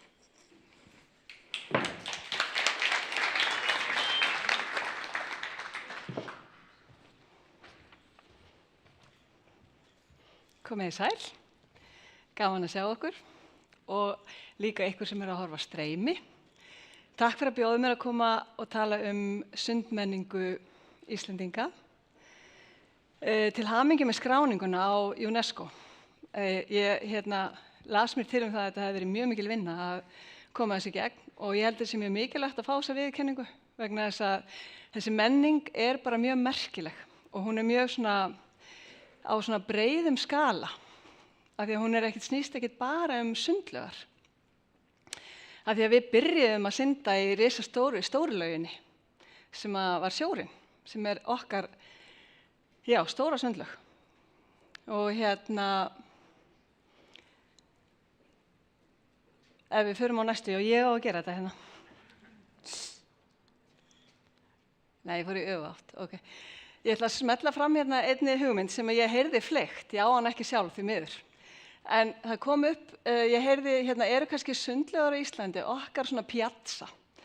Þið þekkið öll þessi rosalega flottu torg á Ítalíu og Suður-Evrópu, þar sem stór torg, þar sem fólk safnast saman, þar sem borgin er byggð í kringum og fólk hittist, þarna eru viðburðir, þarna horfum við framan í hvort annað og segjum góðan daginn, myndum tengsl sem er nú bara það mikilvægasta fyrir okkur í lífinu. Þannig að ég ætlaði samt að byrja á að þakka fyrir erindin hérna áðan sem eru búin að vera og ég ætla bara að segja ykkur með skíðadæmið þarna. Ég bara fyrst fekk ég gæsahúð og svo fylltust augun mín af vatni, bara magnað. Og líka með útivistarborgin Atli Steinn og erindin, þetta er bara magnað þar sem að Ísland og Reykjavík hefur upp á að bjóða og ég get ekki þakkað nægilega mikið fyrir og ég veit ekki eiginlega hvað ég hef gert til þess að bara hafa verðskulda að fæðast á þessu landi. bara svo það sé sagt og ég bara ofboðslega þakklátt fyrir það. Torgin, Piazza, fólk sem séast, ef ég til dæmis núna horfa á Heiðu og segi góðan daginn, þú veist, bara þetta, við erum að mynda tengsl og bara oxytósinið það fer bara að flæða í líkamannum og þú veist, ég finn bara velíðunina. Og stundum kemur fólk í sund sem hefur ekki hitt neitt yfir daginn og mun kannski ekki hitta neitt annan heldur en þann sem hann hittir í sundi. Og bara það að fá augnkontakt, bros, þið bara finnið það þegar það horft á ykkur, þið eru séð, brosað, þið bara finnið velíðunarhormónin streyma líkamann. Og að eiga svona staði sem að búa til þessa tilfinningu sem mikilvægasta tilfinningin sem við finnum ómetanlegt. Þannig að þarna mynd af sundlaugin á Selfossi fyrir neðan. Það var líka mynd hér, alveg rosa flott myndrindar. Kemur hún næst ef ég gerir svona, má ég sjá? Nei, ok, allt í lagi. En hér mynd af sundlaugin á Selfossi. Það til dæmis líka turn, sjáu þið. Það bara svona varaturn, það öðruvísi heldur en í Toskani þessi stóri. En hér var mynd af útiklefanum í Árbæjarlauginni. Ofsalega falleg mynd, þið sjáu bara fyrir ykkur, hann svona svolítið svona piazza. Smellið þessu svona fram sem bara svona hugmynd og samleikingu. Það eru yfir 120 opinberar sundlaugar á Íslandi og það að vera 8 í Reykjavík. Lengst til vinstri sjáum við mynd af Sundhöllinni sem var svona fyrsta sundlaugin sem var byggð, hún var innilaug. Sundlaugarnar byrjuðu þetta gömlu laugarnar í Laugardalnum og sagan miklu lengra aftur.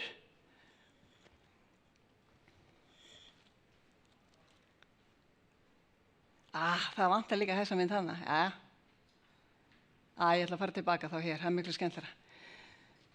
Það sem merkilegt við sundlaugarnar líka að þar erum við erum ekki í neinum fötum, statusinn fer í burtu, við erum bara svona léttklædd. Það má ekki vera með síma í sundlaugunum sem bara ótrúlega verðmætt í dag að búa til stað þar sem bókstaflega ekki hægt að vera með síma. Og við erum að mynda tengsl, þetta staðurinn þar sem að þú kannski bara allt í einu ferð að spjalla við einhvern sem að þú hefur aldrei séð áður. Stundum kemur í laugina og langar til að spjalla, stundum kemur í laugina og vilt vera einn. Ég ætlaði líka að segja ykkur í byrjun sem ég gleymdi að bókin Sund sem var gefin út, Valdimar og Katrín, ofboðslega flott bók og ég alveg að sækja fullt af upplýsingum í hana. Ég ætlaði að vera með hana og sýna ykkur hana.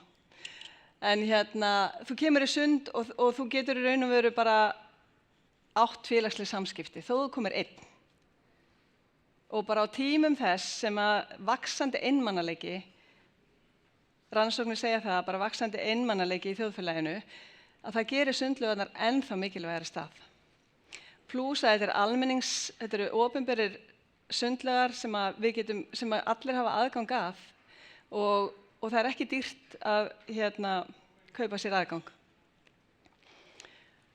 Þannig að klárlega á sem menning heima á skrá UNESCO, það bara engin spurning, af því að þetta bara gríðarlegt lýðheilsumál á stórum skala.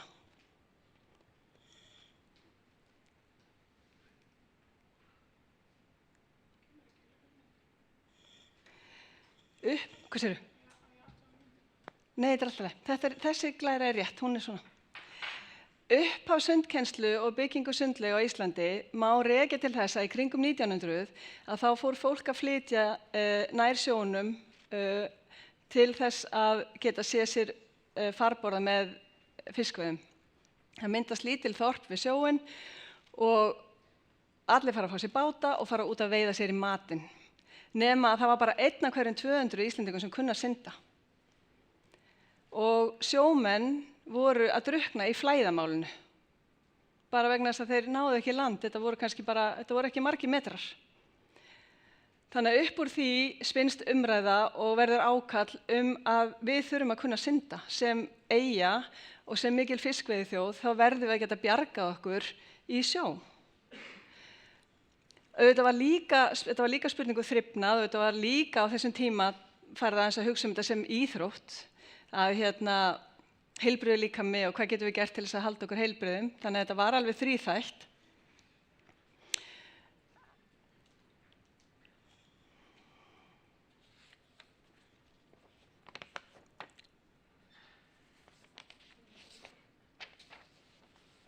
Já, einmitt. Síðan gerist það að Alþingi samþykkir lög 1925 sem að heimilar sveitarfélögum að skylda unglinga í sundnám. Og það er náttúrulega svolítið undanfærin á því að við verðum að fara að byggja laugar. Einhvers staðar verða börnin að læra að synda. Og vissulega var verið að nota sjó og það var verið að nota ár og það var verið að nota vötn. Síðan var sundskyldu komið á allt land með lögum 1940. Og þetta er svona undanfærin af því að það eru meir en 120 sundlaugar á landinu. Og það eru bara meiri háttar lífsgæði að hafa aðgang á sundlaug. Afi sagði við mig þegar ég var svona, ég veit ekki, 30, þá sagði afi, já, ég lærði þeim þetta að synda hérna í Sundskálavíkinni, hérna niður í Skerjafirði. Og ég sagði, afi, ég sagði það ekki, bara hugsaði, afi, þú veist, nú ertu orðinn ruglaður, sko. Pínu gamall, of gamall til þess að bara muna og nú ertu bara að ruglast og það getur vel verið þegar við vaðið í sjónum upp að akla en þið lærið ekki að synda í sjónum. Mér fannst það bara óhugsandi að fara að gera hérna beygja, kreppa sundur saman mörgum sinnum út í sjó, ísköldum sjó. Þið getur rétt ímyndað ykkur að þeim sem ekki fannst gaman í skólasundi, hvernig hefði ykkur fundist að vera sett bara út í Skerjafjörð og bara beygja saman sundur, kreppa, koma svo. Nema að síðan vitkaðist ég og áttaði mig á að þetta var satt hjá afa. Því miður áttaði ég mig á því og seint til þess að geta almennilega rætt þetta við hann. Afi minn heiti Gísli Halldórsson, heitinn, arkitekt og kemur hérna aðeins við sögu og eftir varðandi heitupottamenninguna. En þetta gerði fólk. Þau bara, það var byggður sundskáli í Sundskálavíkinni við Skerjafjörðinn og það var sundskáli í Örfirisey. Og þetta var fólk að gera út all land. Það var haldið sundmót 1900, rétt bara sama leyti og sundskálinn var hérna vígður. Sundmót kvenna meira þess að. Og sjáu þið, svo skemmtilegt, konur og kallar í eins sundfötum. Hvað gerir svo? Svo fara þeir að gera það niður en við höldum áfram að gera það upp og þetta er merkilegt. 1909. En fyrir mér er þetta fólk bara hetjur að læra að synda í sjónum. Og þó að þetta hafi breyst, því ég er nú mesta kuldaskraf í öllum alheiminum en núna orðin búin að breytast í sjóbaðstelpu og búin að vera með sjóbaðsleikjanámskeið sem heita Glaðir þú í Nauthólsvík í 5 ár. Þannig að nú tengi ég við þetta og veit að afi var að segja satt. En engu að síður að læra að synda í sjó, það er magnað.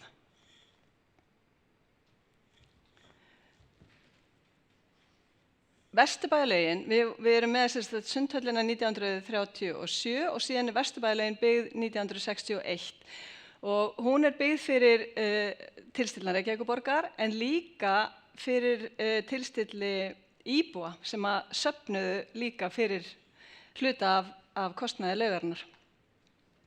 Hér átti bara að byggja laug eins og var alltaf búið að gera, það var byggð sundlaug til þess að æfa sund og sundkennslu. Bárður Ísleifsson lendir í tímahraki þegar hann er að teikna laugina og biður afa að hjálpa sér að koma inn í að skipuleggja útisvæðið. Og afi fór í Laugarnar á hverju morgni með ömmu, Margréti, og hann byrjaði að fara í gömlu Laugarnar í Laugardal. Og í gömlu Laugunum í Laugardal þá voru svona 2 sett af sturtum og það var búið að byggja svona í kringum sturtubotnin, þannig að það voru svona 30 cm í kringum sturtunar. Svo stíflaðist niðurfallið í annarri sturtunni sem var til þess að það safnaðist svona heitt vatn svona 20-30 cm í botnin.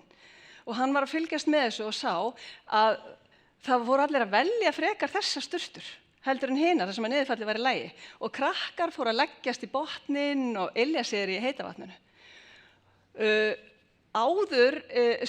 Síðan í náminu sínu að þá átti afi að mæla upp miðaldar, hún kemur ekki, ok.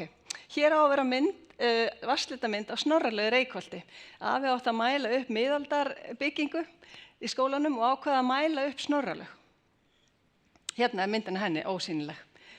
Og þegar að síðan Bárður biður hann að aðstoð hérna á sundlauginni í Vesturbæjarlauginni, að þá kemur afi með þá hugmynd að setja bara eina Snorralaug við laugina, því að við erum náttúrulega þarna komið með hitaveitu og við erum með heitt vatn og við getum gert vel við okkur.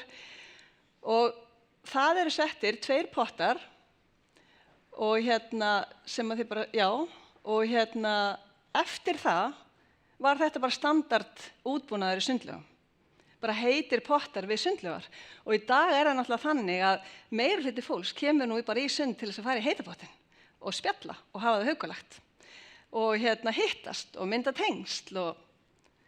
Þannig að þetta bara svona, já, skemmtileg saga það hvernig þetta var til og hvað heitapottarnir eru bara mikilvægir hluti af sundlaugamenningun okkar.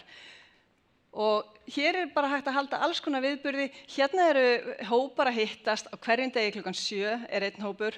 Á hverjum degi klukkan 8 annar hópur. Einn nágranni minn fer klukkan 9 á hverju einasta kvöldi í Vesturbæjarleiðinni. Ég get stilt klukkunni eftir honum. Ég kannski bara labba úti með hundinn, kemur hann labbandi niður tröppurnar og ég bara, klukkan er 9. Og hann bara alltaf upptekinn á þessum tíma. Milli 9 og 10 hvern einasta dag. Þannig að þetta alveg, það eru svo margir með svo sterka rútínu sem að tengist sundmenningun okkar og sundlaugunum okkar. Sem svo dýrmætt af því þetta svo heilsusamlegt. Þú getur ekki gert neitt vitlaust með því að fara í sund.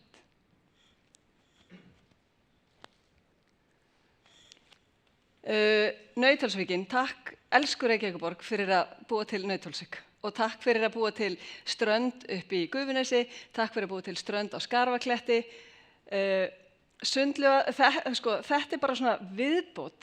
Þetta hús í Nauthólsvíkinni var byggt til þess að hjálpa fólki að stunda sjóböð á sumrin. Mjög fljótt var þetta bara heilsárshús og það alveg magnað að þetta hús hafi staðist þá þolraun vegna þess að það eru miklu fleiri að nota þetta hús heldur en að var hugsað fyrir.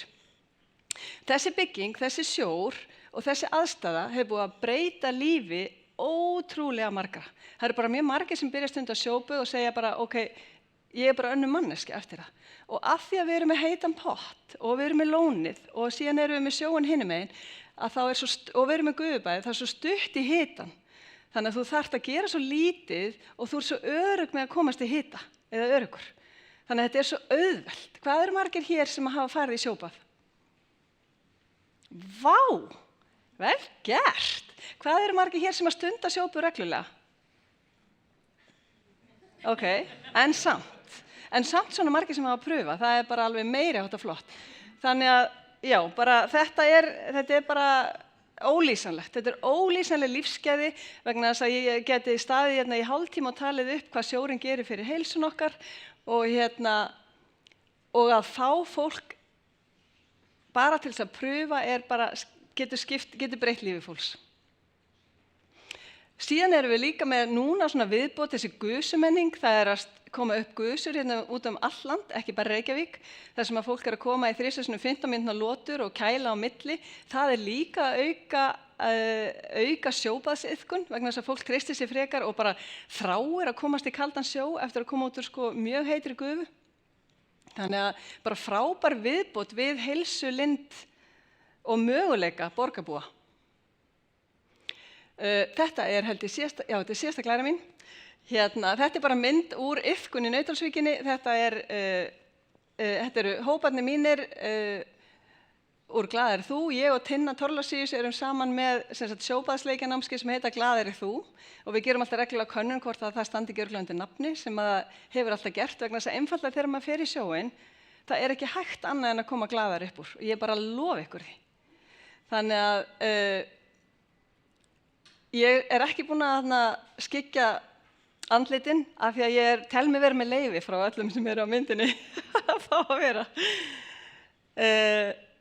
Takk kærlega fyrir mig. Ég hvet ykkur til þess að byrja að stunda sjóinn og þið munið ekki sjá eftir því.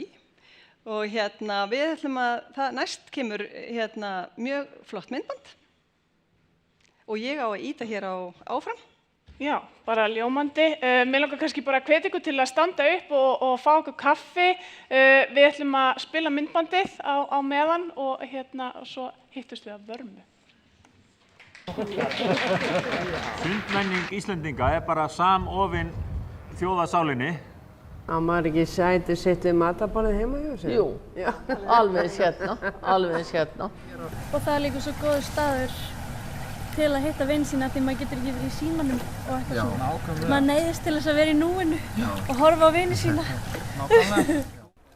Ég myndi segja að þetta sé klárlega fjölskyldustaður að fara í sund, en svo þetta líka bara þverskurður samfélagsins. Það bara alls konar fólk í sundi. Það eru iðnaðarmenn eins og ég og fleiri, alþingismenn, fyrrverandi ráðherrar. Það bara all flóran þarna milli.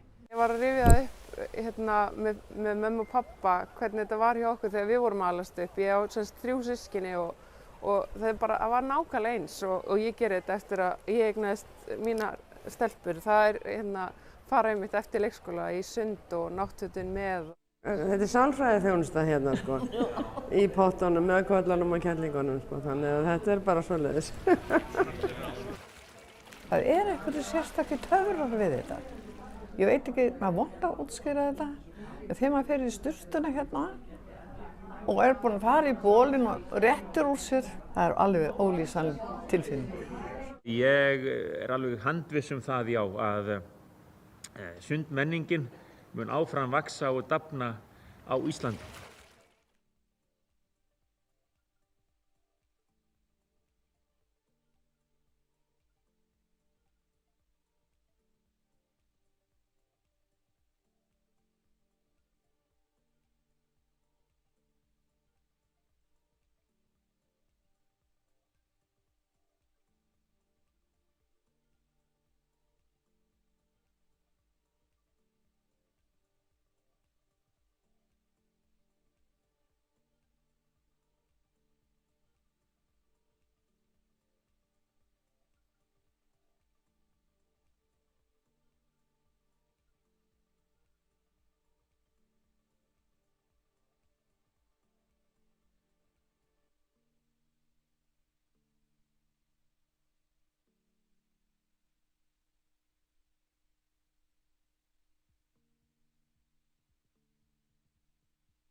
Kæru gestir, ég vona að þið hafi fengið tækifæri til að grípa ykkur kaffibolla. Við ætlum að fara að hefja dagskrá að vörmu spori.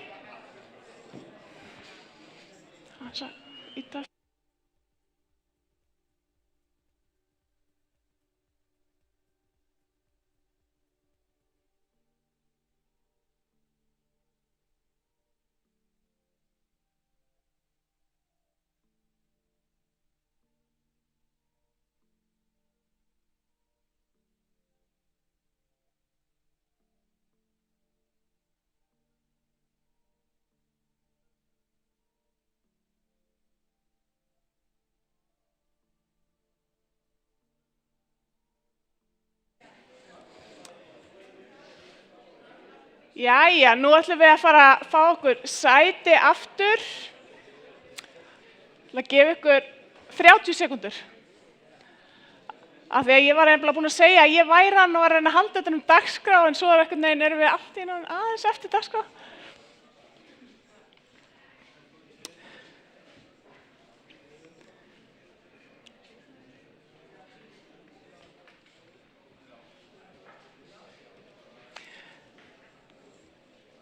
En nú er að koma á svið Guðrún Lilja Gunnlaugsdóttir sem er deildarstjóri nýsköpunar og hún ætlar að segja okkur allt nýtt grófarhús. Gjörðu svo vel.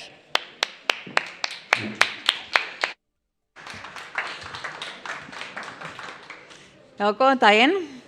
Ég sé að þið eru að tínast í sætin. Það verður alveg nóg að sætum á nýja bókasafninu þegar það verður tilbúið. En mig langar að biðja ykkur núna að setjast af því að ég ætla að biðja ykkur að loka þessu augunum. Og þið megið standa en þá ætla ég biðja ykkur að standa kjur svo þið dettið ekki og hlusta aðeins á.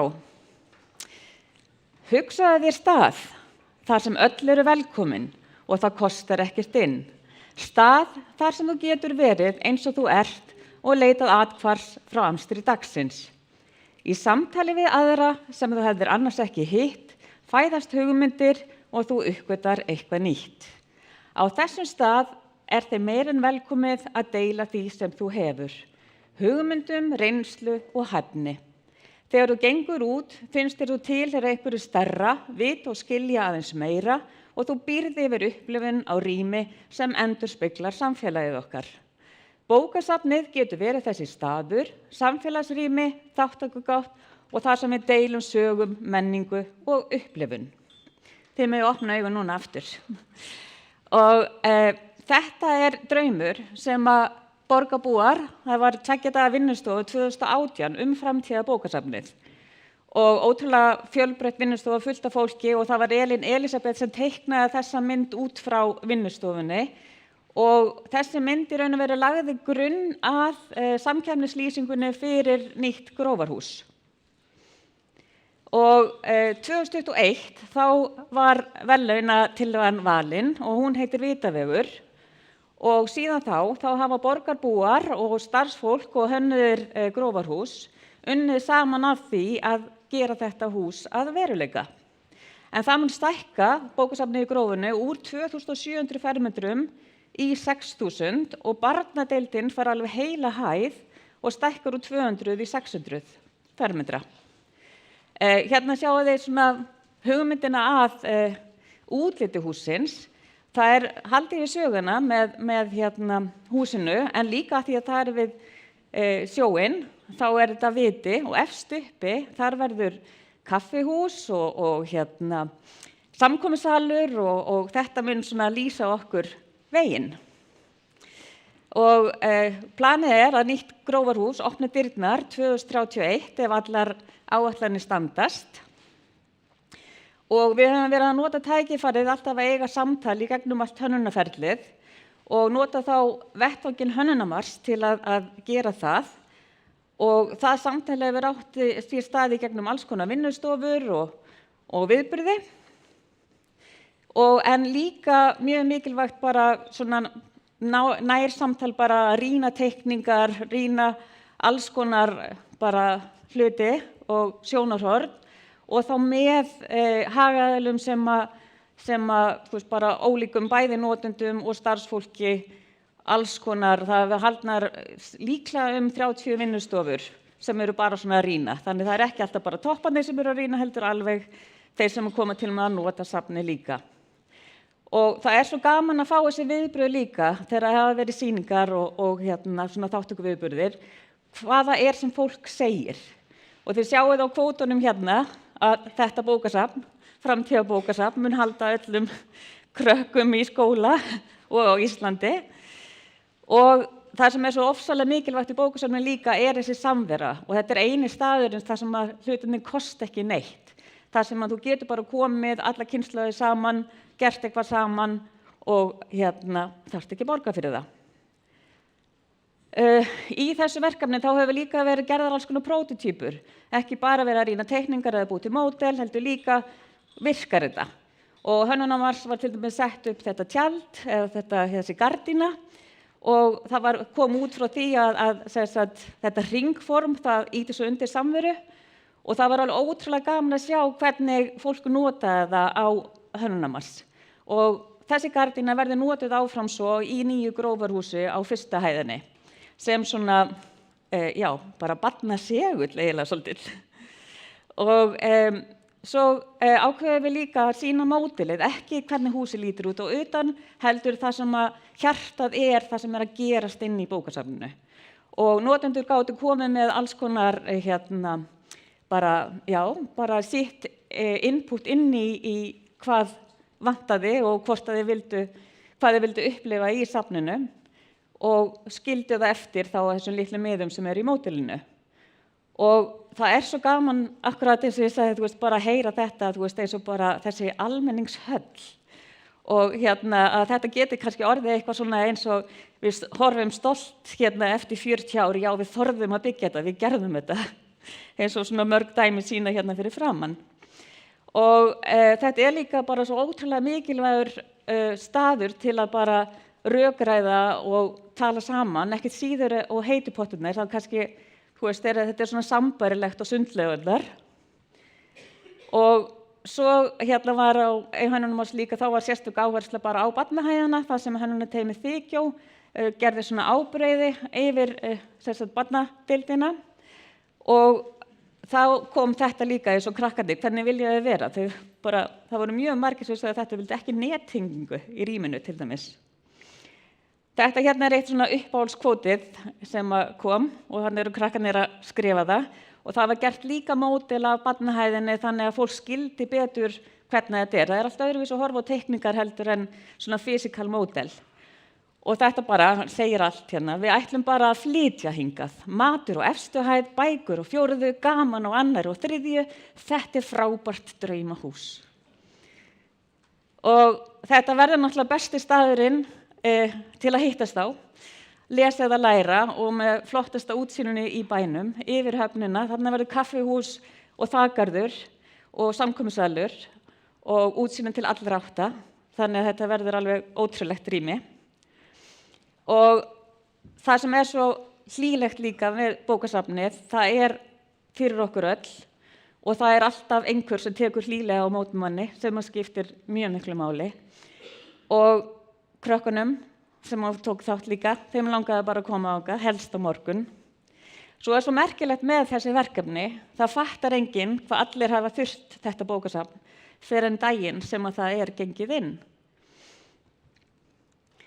Og þetta náttúrulega bara lykill að góða lífsgæðum og þessari samveru og til að koma í veg fyrir einmanaleika líka og allir hafa jöfn tækifæri og í þessu rými verður náttúrulega aðgengi að alls konar tæknirýmum og bara upplefunarýmum, jafnvel eitt kyrrðarými sem bara svona senrými þar sem þú getur bara komið og verið í algjöri frið og ró en líka hitt aðra bara á öllum þessum 7 hæðum og labbaði upp Vitaveginn upp á kaffihúsið á toppinum.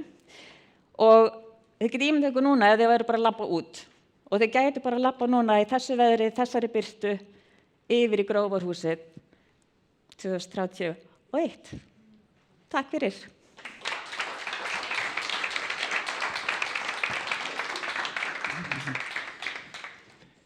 Kærar þakkir.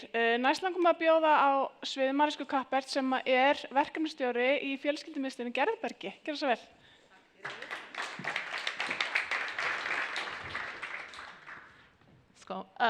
Takk fyrir. Ég heiti Mariska og ég verkefnisstjóri í fjölskyldumiðstöð í Gerðuberg.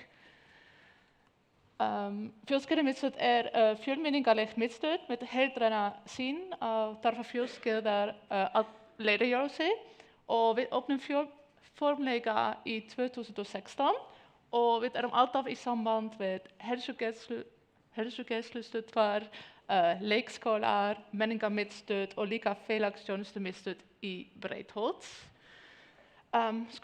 Hvað við að boða á?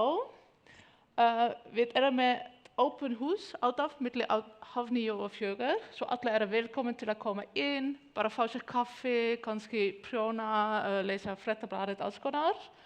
Svo við fræðslunámskeið fyrir fjölskyldur, foreldra og börn.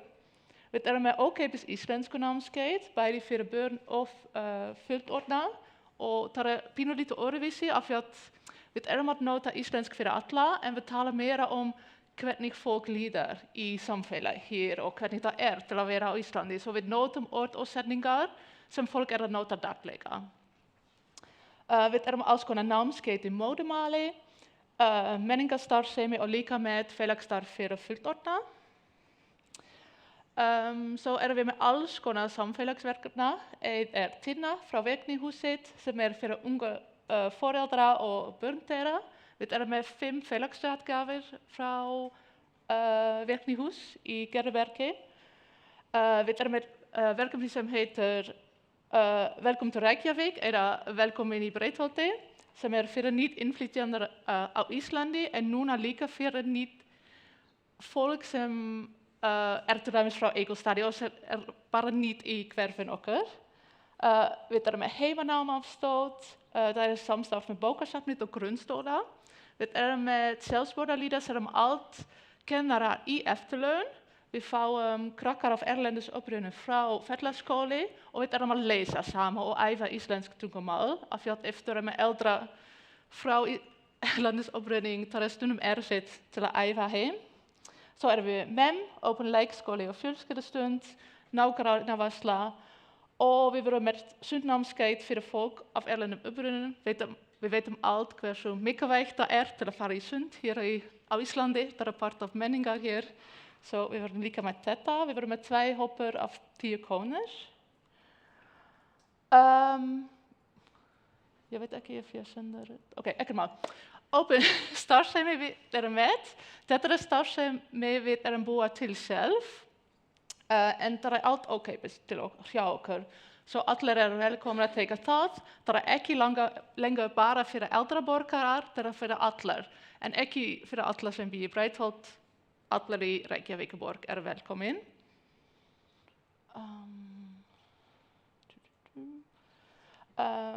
Svo borum við upp líka herbergjur okkur fyrir annan verkefni. Så það engin starfsfólk frá okkur sem að teka það, en við bara bjóða upp plás. Ein af þessi tónakult sem pólska og ukrainsk tónlistahópur fyrir ungbörn og til að líka læra alls konar íslensk lög. Við með pólska bókasafnið einu sinni í viku. Svo við serbinsk kórin og danshóp, ungverska skólinn og móðurmál. Nýjasta móðurmálhópur okkar somalsk og albansk hópur. Så það krakkar sem ekki bara að læra íslenskt, það líka mjög mikilvægt til að hafa smá tengsl með móðurlandin sínum. Við einu sinni á með fjölskylduhátíðir. Það samstarf með EAPN, European Anti-Poverty Network. Så kemur 250 fjölskyldumanns til okkar og hafa það bara skemmtilegt. Og við bjóðum upp plás fyrir interfaith-hópur. Þetta allt trúar sem koma saman einu sinni í mánuður og spjalla saman. En við svona neutral, så það mjög gott að vera til okkur. Ég sá það var hvað heitir það? 2 slides are missing. Einn sem ég langar að segja eitthvað velkomin í Breiðholti. Samstarfsmenn mín fara í skólanum og líka í félagsstarfið allt yfir Breiðholt og segja fólk hvaða þjónusta til í Breiðholt. Og til dæmis það afstóra fjölskyldur, kannski langar krakkar að fara í íþróttir, en það líka gott fyrir okkur. Hvað að gera með foreldra? Kannski það langar að læra íslenskt, kannski það þarf að hafa afstöð að finna starf. Så þess vegna við að tengsla saman. Og annan verkefni við líka með heitir Green in Cities, sem europeisk verkefni. Og það snúist allt samsköpun og samhönnun með íbúar og nemendur frá fjölbrautaskóla, FB. Og við að safna hugmyndir frá íbúar og nemendur til að koma með greina lausning til að hafa meira græn í hverfinu og til dæmis við erum núna að tala hvernig það hægt að rækta mat á skólalóðum í samband með íbúar. Það var spurning til að hafa meira grillpláss og líka það var spurning tiny forest, så bara hafa smá skóga bara til að sitja niður og slaka á. Så við erum í sama byggning eins og Borgarsafnið, við erum í samband með Suðurmiðstöð, félagsskóli, frístundaheimili kemur til okkar vonandi næsta viku. Við erum í samband með menningarmiðstöð og líka með menningarsenda hér að Breiðholt.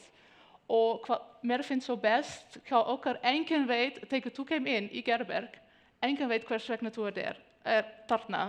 Kemur þú að sækja bók í bókasafnið, þarfst þú að hafa afstöð af því að það fátækt, skipta ekki máli, allir velkomin.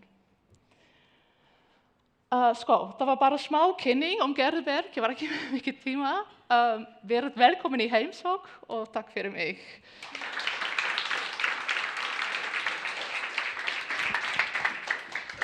Kærar þakkir, Mariska. Næsta sviði Bryndís Eva Birgisdóttir. Hún prófessor í matvæla og næringafræði og ætlar að segja okkur hvað svona matarborgir eru glaðar í bragði. Gjörðu svo vel. Takk fyrir. Já, sæl verið þið og takk fyrir boðið í dag. Ég prófessor í næringafræði, svo ég skreyti mig nú ekki með fleiri fjöðurum. En þar sem ég kenni áfanga í lýðheilsunæringafræði, þar sem við meðal annars köfum og höfum gert, köfum ofan í næringatengdar lýðheilsustefnur af ýmsum toga. Matarstefnur meðal annars, borga og bæja víða veröld. Ég kom bara sem ráðgjafi að síðustu matarstefnu Reykjavíkurborgar sem það fikk 2018. En vinna við uppfærslu hennar hefur náttúrulega verið, eins og þið kannski vitið, við í fullum gangi síðastliðið ár og er langt komin og Ellen Alma sem tala hérna eftir mér hefur nú verið ritari þessa þverpólitíska vinnuhóps sem að henni stendur.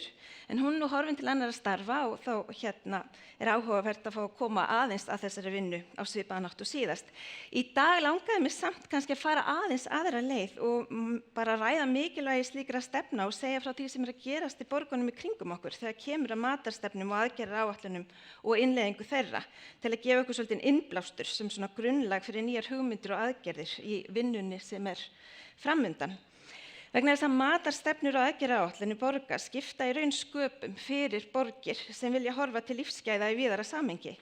Því þó að matarstefnur, food policies, séu augljóslega mikilvægar til að stuðla og viðhalda lýðheilsu sem kannski það fyrsta sem henni dettur í hug og góðu næringarástandi íbúanna og komið í veg fyrir næringatengda sjúkdóma, að þá eru það líka mikilvægar til að tryggja fæðuöryggi sem náttúrulega þar sem allir íbúar hafa alltaf aðgang að efnahagslegum og nægum, öruggum og næringaríkum mat sem náttúrulega eitthvað sem borg hlýtur að hafa í huga til að geta lifað virku og heilsusamlegu lífi sem við höfum heyrt mikið hérna í dag. Slíkar stefnur og aðgerðaáætlun getur þannig átt þátt í að stuðla jöfnum og réttlátum aðgangi að matvælum fyrir alla íbúa með það efnahagslegri útsjónum að segja með maður hugsar bara kostnað fyrir kaup á matvælum, ábyrg innkaup, samræmi í stefnumótunum og til að efla gagnsæi og aðgengi.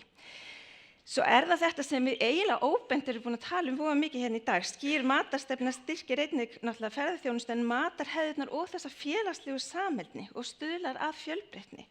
Því að þá verða slíka borgir náttúrulega skemmtilegar að heimsækja og skemmtilegar að búa í eða hafa þessar áherslur og þess vegna þær glaðar í bragði og það bara búið að sýna fram á það og hafa þá mikið aðdráttarafl. Og svo náttúrulega kemur að þessu aftur sem sjálfbærni og seigla, að minni matarsóun og góð þekking á fæðukerfum almennt og líffræðilegum fjölbreytileika.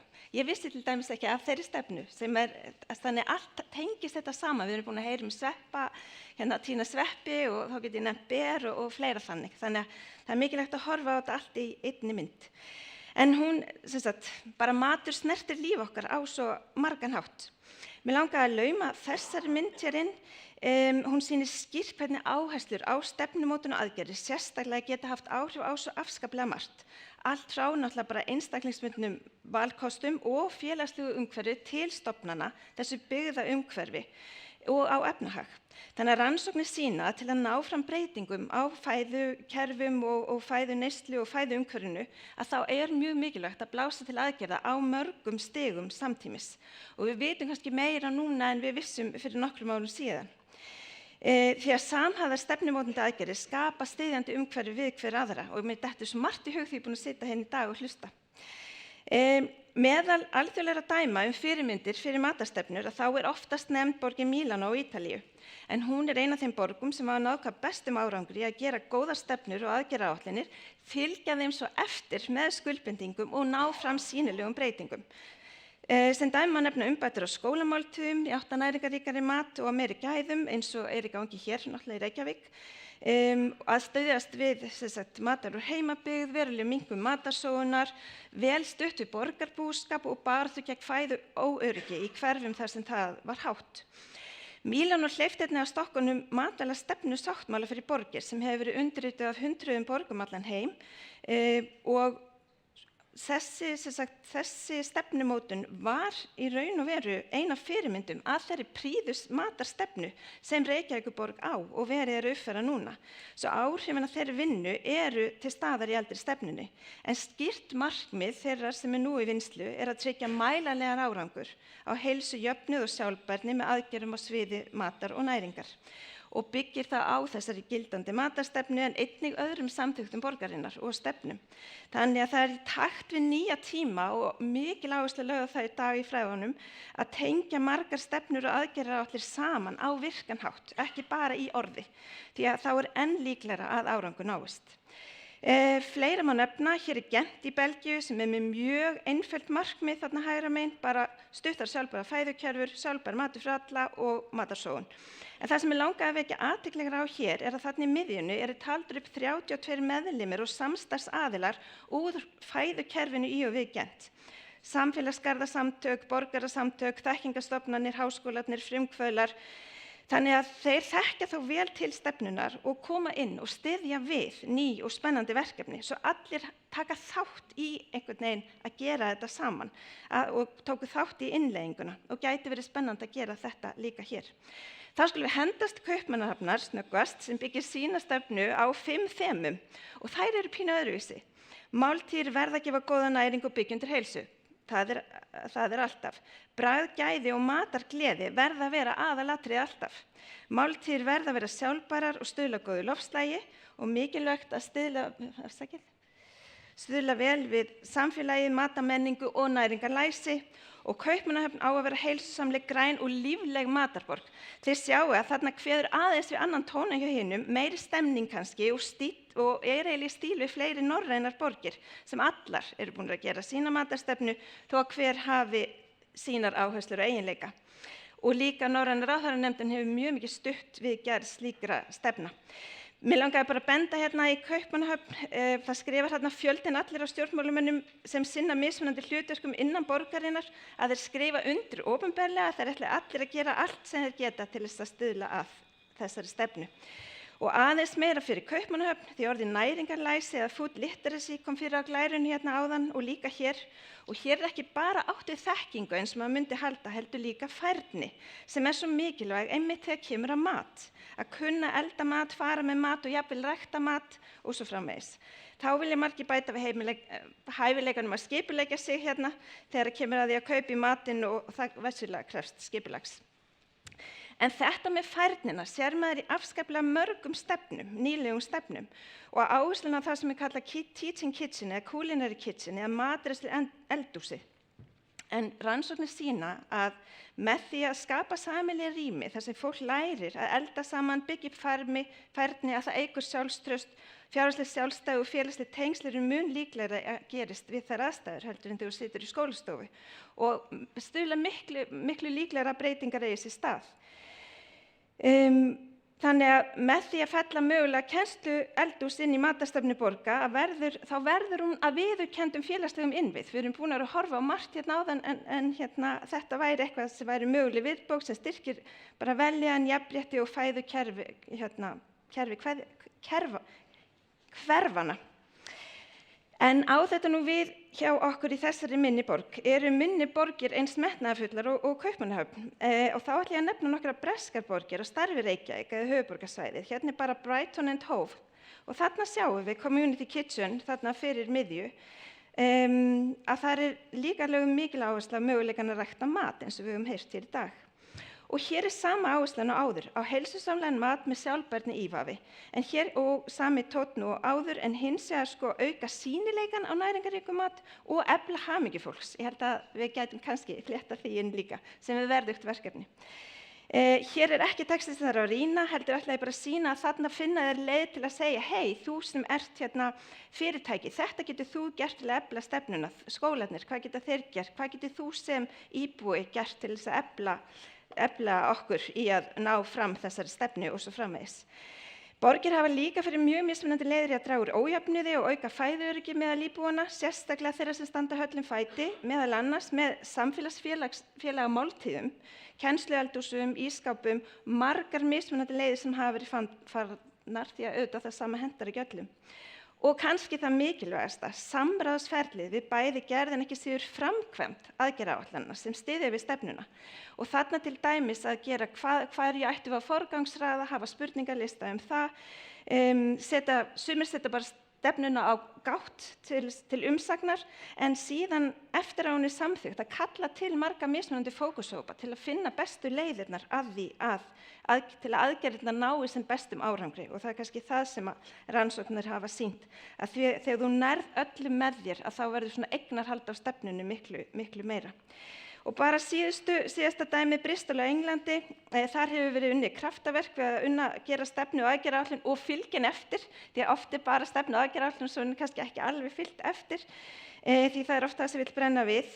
En Bristol hefur unnið til veluna fyrir sína nálgun og þeirra nýjasta nálgun er Bristol Good Food 2030, þar sem áherslum skipt í 5 þemu, borða næringaríkan gæða mat, réttlæti, matarsóun, góð stjórnun matarmála. Og það kannski eitthvað sem er mikilvægt að hver ætlar að fylgjast með hverri stefnu fyrir sig.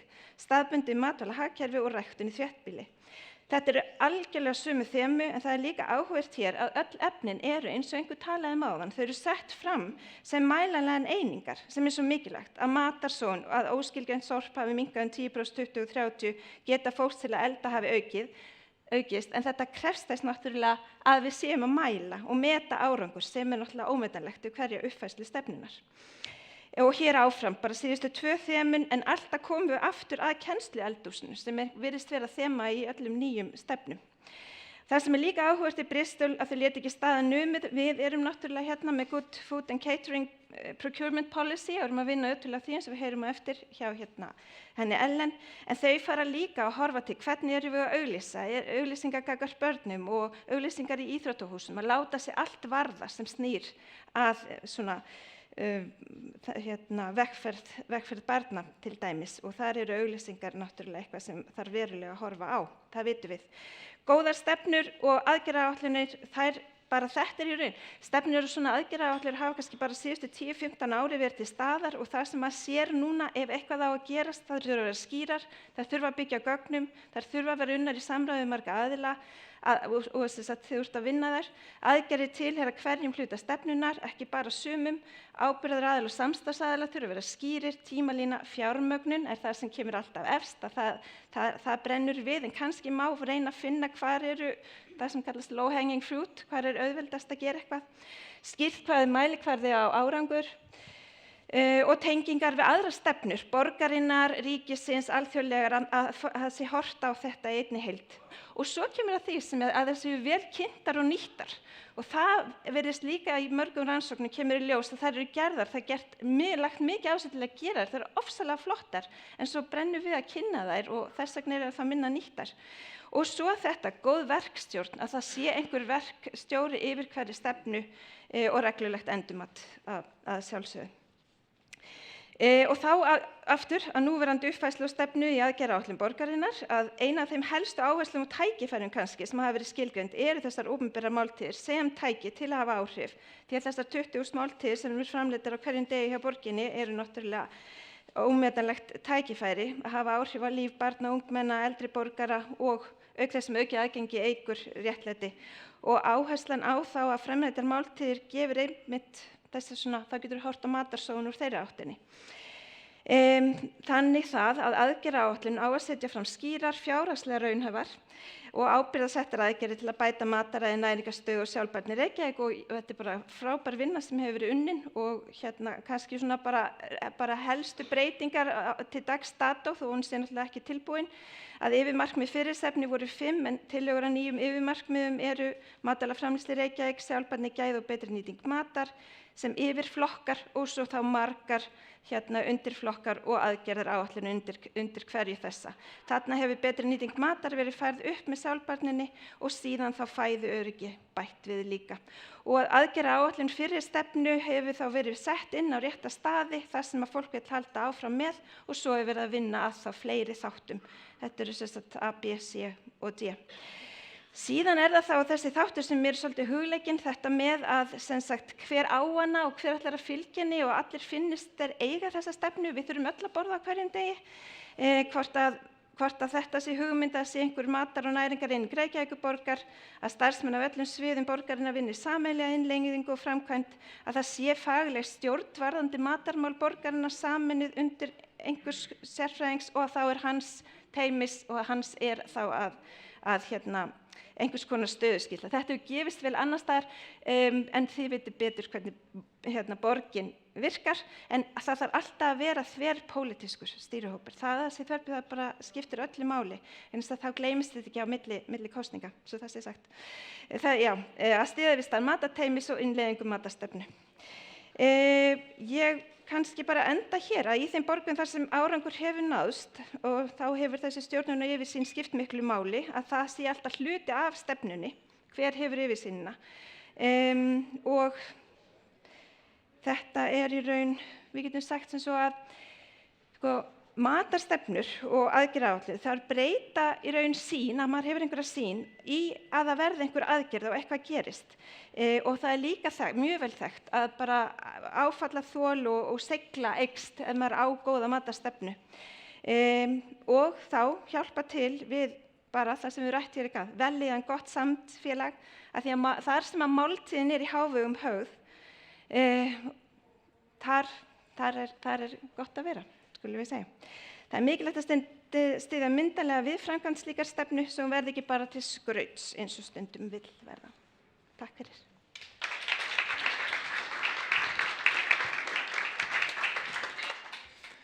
Kærar þakkir, Bryndís. Næst á svið Ellen Alma Tryggvadóttir, verkefnastjóri hjá embætti landlæknis. Gjörðu svo vel.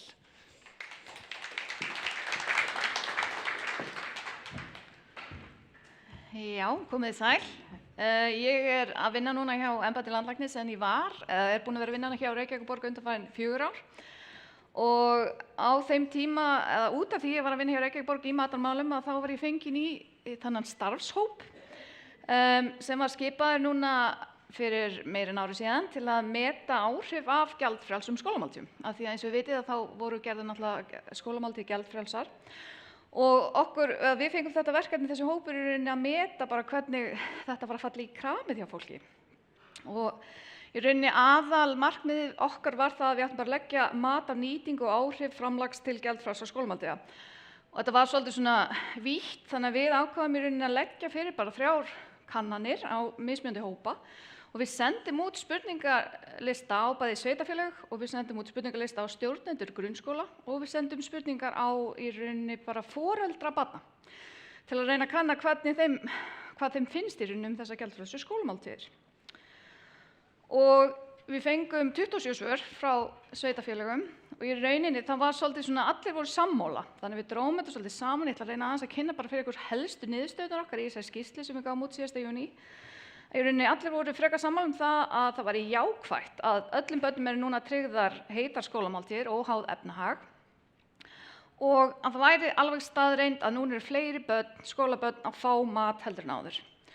Og að þetta jákvætt að þetta léttir undir kostnaði fyrir barnafjölskyldur og að í rauninni það sæist alveg að vel nærðum nemendum liði betur og það væri minni núningur, það væri svona einfaldara ferli kringum þetta og svona vinnusparnaður í rauninni og lægri kostnaður af því að það væri ekki eins mikil kannski skráning, þú þarft að borga í mat, ertu búin að borga, rukka, fylgjast með, þú mátt ekki, þú veist, eitthvað svona, þannig að þetta er orðið pínu einfaldra.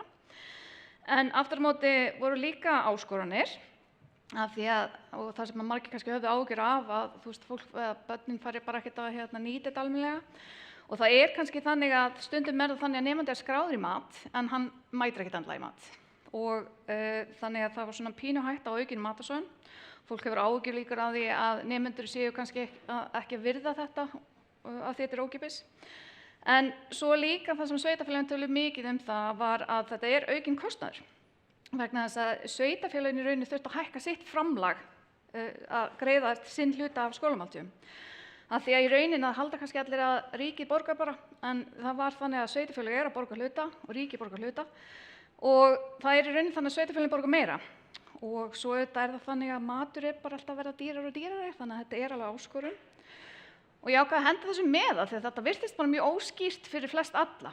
Að upphaflega var það þannig að foreldrar voru að borga í rauninni meirihlutann, eða þarna 62% af kostnaði skólamáltíða og sveitarfélög voru að borga hluta á móti. Svo í rauninni það sem er ákveðið er það að, ok, nú ætlum við að hafa þetta gjaldfrjálst, að það var tekin kakan sem að foreldrar áttu að borga og ríkið borgar 75% af því og sveitarfélagið tekur auka bútinn á móti. Þannig í rauninni sveitarfélagin að borga aðeins minni en helming og ríkið aðeins minni en helming, en það er sama uppæð sem að er verið að greiða. Þannig að þetta var svona helsta sem að þau tölum að þetta var svolítið erfitt, þetta var svolítið dýrt fyrir sveitarfélagin. En svo sendum við líka spurningalista á skólastjórnendur og í rauninni voru meirihlutin bara mjög ánað með að það væri aukin jöfnuður með barna og að það væri aðgangur allra nemenda núna að heitum næringaríkum mat sem var ekkert endilega raunin fyrir þetta. Og auðvitað bættur fjárhagur heimila, þau sjá það að fleiri nemendur að borða og allt umstangur orðið einfaldra eins og var talað áður, en líka það sem ég fannst svo næs var það að, þú veist, skólastjórnir sögðu að það væri núna þannig að núðlusúpur eru horfnar úr matsálum, sem væri svolítið gaman. Og að fólk eða krakkar sem eru matvandir og eru kannski ekkert skráð í mat af því þau geta ekkert borðað hvað sem er, að þau geta núna smakkað. Þau geta núna að fara að fengja sér alls konar sem þau hefðu ekkert getað gert áður. Þannig að það er jákvætt. Skólastjórnirnir höfðu í rauninni ekkert margar áskoranir að tala um. Það var svolítið bara, já, þú veist, það er örugglega samt ógeðslega mikil matasóun, þeir hefðu áhyggjur af því. En í rauninni spurðum við líka það og af skólanum sem svöruðu þá voru bara 52% af skólunum sem voru að mæla matasóun og þar voru 16% sem sögðu hún væri búin að aukast og 26% sem sögðu hún hefði minnkað. Þannig að það virðist vera að þetta sé bara meira áhyggjur af matasóun heldur en raunveruleg matasóun, en við vitum það ekki. Svo náttúrulega tala skólastjórnendur líka það að þetta er mikill kostnaður fyrir sveitarfélögin og það er í rauninni áskorun að sameina það að bjóða upp á gæðaríkan, næringaríkan mat sem kostar samt ekki of mikið og í réttu magni, þannig að allir fái nóg. Og svo auðvitað er það líka þannig að þegar það er verið að byrja eitthvað nýtt verkefni eins og þarna í sumum skólum, sumum hverfum, að þá jókst náttúrulega skráningin í mat virkilega mikið og þá þarf að bæta kannski við einhverjum búnaði, fleiri diskar, fleiri hnífapör, fleiri borð, fleiri stórar, eitthvað sem var ekki endilega neitt fjármagn veitt í. Þannig að það var svona komment sem við fengum.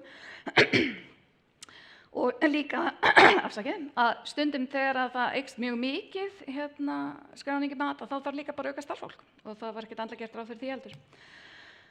Svo sendum við líka náttúrulega á foreldra og við fengum þarna svör frá 8.300 foreldrum og í rauninni var það bara mjög afgerandi að það var bara þarna 80% foreldra voru annarkvort bara mjög ánað eða nokkuð ánað varð með gjaldfrjálsan skólamat. Og það var svona inn á milli, svona aðeins einhver óánægja og við vorum líka með opna spurningar sem ég get ekkert sagt einhver nánar frá, þið getur skoðað skýrsluna, hún er til á netinu. Það sem var ýmist verið að segja að það er allt of mikið fisk í boði. Svo var einhver sem sagði að það er allt of lítið af fisk í boði. Þannig að það er líka bara mjög erfitt að gera öllum til geðs, þannig að þetta getur líka verið bara mjög flókið. Og svo tekkuðum við bara í leiðinni þegar við spurðum foreldra, bara var barnið þitt skráð í mat í fyrra? Er það skráð í mat núna, bara til að sjá hversu mikið er búið að fjölga. Og það er bara þannig að það er að fjölga. Það eru fleiri börn sem borða. Það eru fleiri börn sem fá mat í dag heldur en var. Og gallinn er bara að sumum skólum var nýtingin á skólamat bara 100%. Þannig að það var ekkert að aukast þar. Þannig að yfir höfuðu kannski aukningin einhver örfá prósent. En í sumum skólum, í kannski fátækari hverfum, þar er aukningin kannski 30–40%. Þannig að það er svolítið erfitt að horfa í svona eina yfirlitstölu, sko, en það eru fleiri börn að borða. Og í rauninni það sem við gerðum var það að í endan á skýrslunni að þá settum við upp allar svona óvissu þætti sem okkur fannst ekki vera alveg skýrir, eins og það er allir að tala þeirra af áhyggjur af matarsóun. Þannig að við viljum náttúrulega að sjálfsögðu bara fá upplýsingar. Er matarsóun? Er hún búin að aukast? Og hvernig getum við minnkað hana? Svo líka það að allir eru núna að börnin að fá gjaldfrjálsan skólamat en þau eru ekki að fá sama matinn. Þau eru að fá mjög ólíkan mat eftir því hvaða skóla þau eru í. Þannig að í rauninni við lögðum til náttúrulega að það þyrfti að vera einhver sem ber ábyrgð á því að fylgjast með gæðum og bara hafa eftirlit gagnvart næringarinnihaldi máltíðanna. Og það þarf líka að tryggja það að ef það á að bjóða mat í skólum sem er í samræmi við opinberar fæðuráðleggingar embættis landlæknis, að þá verður upphæðin sem að skólinn fær að vera nægilegur til þess að borga fyrir þann mat. Þannig að það þarf líka að áætla bara hvað kostar matur sem er í samræmi við ráðleggingar og eru við að gefa þann pening. Svo líka að við þurfum svolítið að fá nánari upplýsingar eins og frá sveitarfélögum hvað kostar fyrir ykkur að reka eldhúsið. Þú veist, hvað kostar að fá nýjan ofn eða ráða nýtt starfsfólk eða kaupa búnaðinn eða svo. Það líka að vera partur af kostnaðinn á máltíðinni. Þú þarft náttúrulega að hafa eldhús og búnað og allt þetta og svo kaupa í matinn og eldan. Þannig að þetta er blanda báðu. Svo reyndar sést það ekki hér en við vorum líka að það var mjög óljóst og skólar voru mjög óvissir það hvort að þeirra var að tala gjaldfrjáls og skólamáltíðir þetta væri hádegismatur eða líka morgunstund eða ávaxtastundin, hvort að það væri skólamáltíð. Og í rauninni fjárhæðin var gerð ráð fyrir bara hádegismat en í rauninni er það alveg af atriði ef að skólamatur á að vera gjaldfrjáls þá ætti ávaxtastundan vera inn í því, þannig að allir sé að fá líka svoleiðis. Þannig að í rauninni í kjölfarið á þessum ábendingum þá var starfshópurinn endurskipaður og við erum ennþá núna að störfum við það að reyna að koma með tillögur að því hvernig við getum komið þessu í farveg. Þannig að þetta er ekkert búið, við erum að reyna að koma þessu að þannig ferli að ef þetta verður tekin ákvörðum að halda þessu áfram að þetta verður þá gert skýrt og almennilega. Þú veist, þannig að allir sé frá næringarmat, ef það á að gera þá gera þetta almennilega og passa på að sé ekki matarsóun. Annars segi ég bara takk fyrir mig.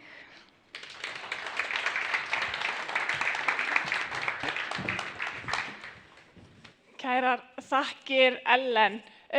Síðust en ekki síst er að svið Brynja Guðmundsdóttir og það er mjög ánægilegt að enda þetta með íbúa í Reykjavík sem ætlar að segja okkur frá Seljagörðum. Gjörðu svo vel.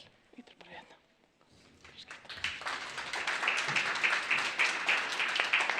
Takk. Seljagarðar. Þetta er búið að vera mjög fræðandi það sem við höfum heyrt í dag hérna. Með Seljagarðana, ég er ekki viss að margir viti hvað Seljagarðar eru eiginlega. Það eru grendargarðar sem eru í Breiðholti, í Seljahverfi, sem er innan rjóðurs mikils trjágróðurs. Þannig gróðurinn er í kringum garðinn, þannig það er tiltölulega skýrt í garðinum. Upphaf Seljagarða var það að 2014 fyrir ekki. 2014 þá kom auglýsing, rak ein af okkur, auglýsingu í, ég veit ekki hvar, frá borginni, að það væri ætti að fara að útluta styrk fyrir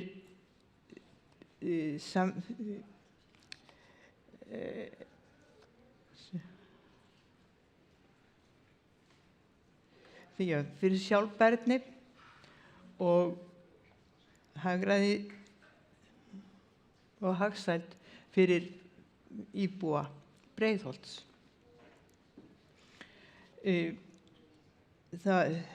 Þórdís,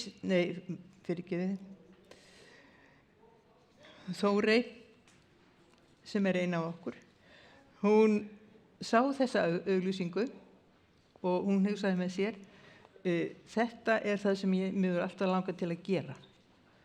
Þannig að hún dreif í því að safna sama fólki og sem hafði sama áhuga á þessu og svo hópurinn settist niður og setti saman áætlun verkefni. Þau voru með hugmyndir alls konar verkefni en þetta verkefni það fjallaði að stofna grenndargarð, þar að segja garð sem væri aðgengilegur fyrir fólk í byggðinni, nálægt eða í sjálfu sér þeim sem hafa áhuga.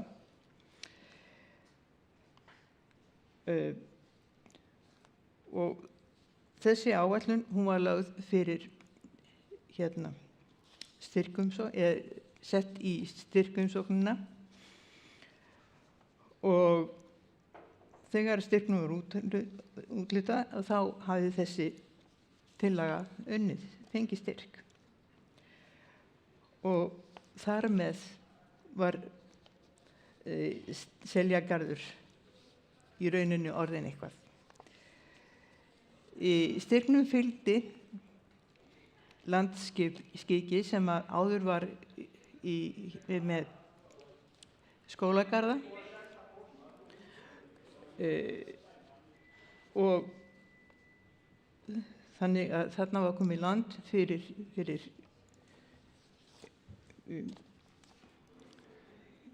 garðinn, staðsetning.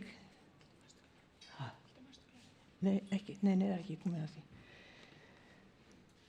En styrkurinn hann dugði fyrir byggja gróðurhús. Það skiptir svo miklu máli að hafa möguleika á því að geta rækta úti og jafnvel að rækta inni líka. Þarna á þessari mynd þá sést gróðurhúsið, sést í það aðeins og partur af gróðursvæðunum hérna fyrir utan, gróðurkössunum. Þarna er sýnt inn í gróðurhúsið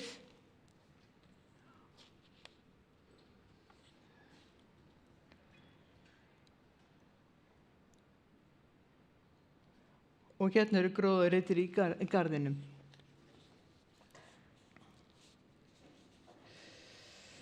Seljagarður er eini grenndargarðurinn í Reykjavík sem býður upp á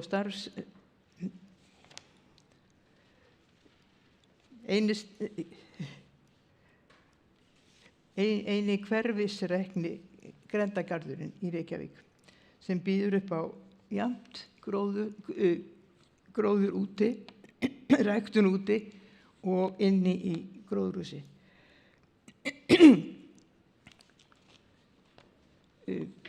Þeir sem hafa áhuga á að fara í svona ræktun sameiginlega, eða ekki sameiginlega, það er hver fær sín reit,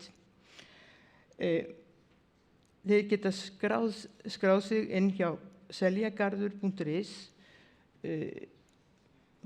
Harpa verður með blöð þetta.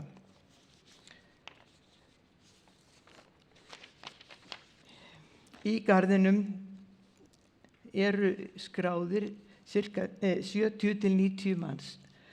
Þetta er ekki alveg ljóst með fjöldan vegna þess að sumir eru með 1 með garð eða 2 með garðinn. En það skiptir svo sem ekki mestu máli. Þeir sem eru með reit útireit, sem sagt, þeir hafa möguleika á að sækja að komast að í gróðurhúsinu.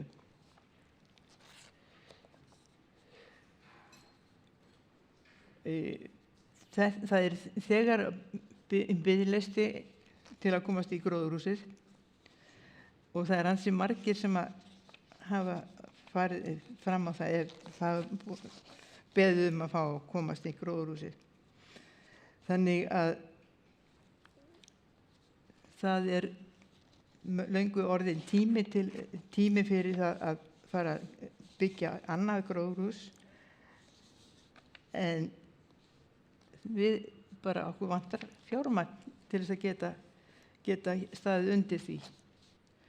Þannig að það er spurning hvort að aftur verði auglýstir styrkir, ég veit það ekki.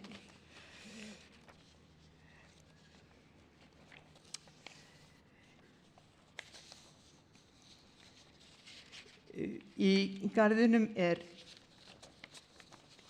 stjórn sem að svona sér ýmislegt kemur saman einu sinni á ári og úthlutar verkefnum milli, réttara sagt úthlutar verkefna umsjónarmönnum sem af stjórninni.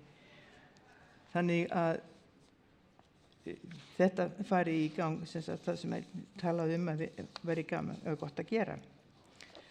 Og það eru ýmis hópverkefni sem við höfum sett af stað og þarna er verið að sá fræjum, matjurtafræjum, fólk komið saman í hóp og gert þetta saman.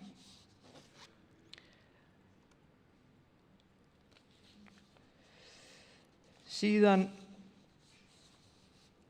hefur hópurinn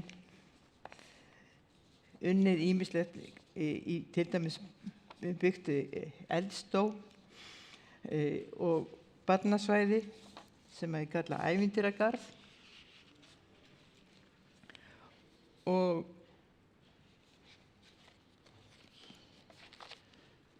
það var allt.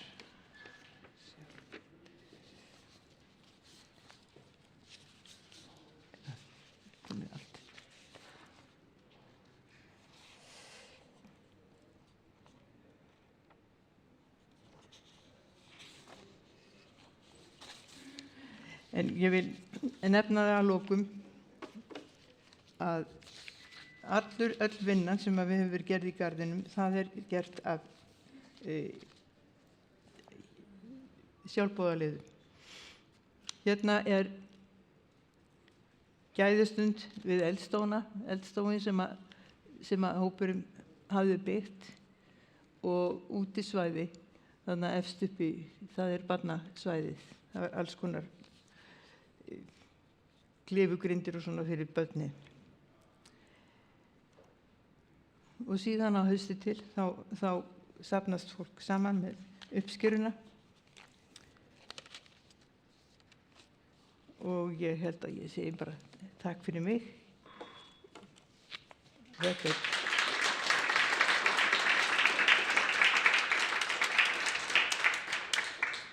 fyrir. Þetta er kannski bara frábær mynd líka svona, til þess að vera með að lokum á svona góðum degi þar sem við erum búin að fara yfir lýðheilsu borginna Reykjavík og hvað það er ótrúlega margt sem við erum að gera borgin til þess að styðja við heilbrigði og lífsgæði borgarbúa. Og auðvitað er það mikið fleira og ég er viss að íþróttafélögin eru hissa á að vera ekki hérna og skólarnir og leikskólarnir, kannski bara okkar hluti sem eru með heilbrigði sem einn af grunnþátt menntunar og við erum með svo margt fleira sem hefði auðvitað átt að vera líka hér. En maður hefur aldrei allt á einum fundi, en við hefum haft ótrúlega margt og við kannski horfum svolítið mikið á annars vegar þetta manngerða umhverfi, náttúruna sem eru auðvitað okkar dásamlega umhverfi sem að borgin er að þróa sig í og að við séum alltaf að taka tillit til hennar og horfa til allra, ekki bara lífsgæða okkar mannfólksins, heldur líka að hér dafni gróður og lífverur og við búum hér allir í sátt og samlyndi því þannig er þetta best, þannig er þetta líka best fyrir okkur og við berum virðingu fyrir hvort öðru og séum saman í þessu samfélagi. Það er svo ótrúlega margt sem við erum að gera, mér langar svo að hvetja alla borgarbúa til þess að virkilega finna fyrir því að við erum samfélag. Okkar eigin heilsa og lífsgæði, þau velta ekki bara okkur, þau velta líka á samfélaginu og við berum öll svolítið sameiginlega ábyrgð á hvernig okkur farnast og hvernig við erum. Íþróttahreyfingarnir eru auðvitað frábær dæmi það, flest bara rekin af sjálfboðaliðum sem að mynda stjórnir, sem að berjast fyrir einhverjum íþróttum og eru og það eru foreldrafélögin og það eru grænmetisgararnir og hlaupahóparnir og hjólahóparnir og allt þetta starf, meira og minna, sjósundsfólkið og það er svo mikið á hópum af fólki sem að gera svo margt sem svo spennandi og fólk, það er svo margt í boði og þetta er svo góð og mögnuð borg og líka til dæmis bara það að hér séu 3 laxveiðiár í gegnum borgina. Ísland í rauninni sérstakt, hér getur fólk stundað laxveiði, fólk á öllum tekjustigum. Það í rauninni hvergi allavega í Evrópu, þetta yfirleitt svona ríka fólkið, sama með gólfið, hér fólk á öllum tekjustigum, fatlað fólk, ófatlað fólk, börn og gamlir að spila golf. Við erum með svo margt hér sem er einstakt, sem við eigum að kunna meta, en við eigum líka að hafa metnað til þess að setja markið lengra.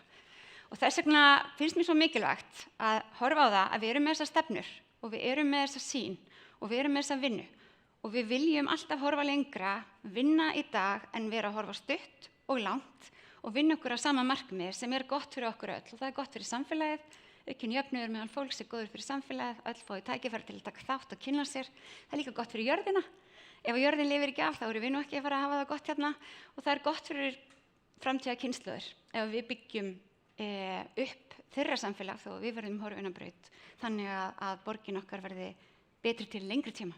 Þannig að takk fyrir að gefa ykkur tíma fyrir að koma, takk fyrir að líka sýna þessu málefni áhuga því þetta svolítið grundvöllurinn af því að fólk gefur sig í sveitarstjórnarmál, það að vilja einhvern veginn bæta samfélagið sitt og bæta líf fólks í borginni og ég veit að það þannig allt land líka. Takk fyrir að koma og takk fyrir að velja Reykjavík.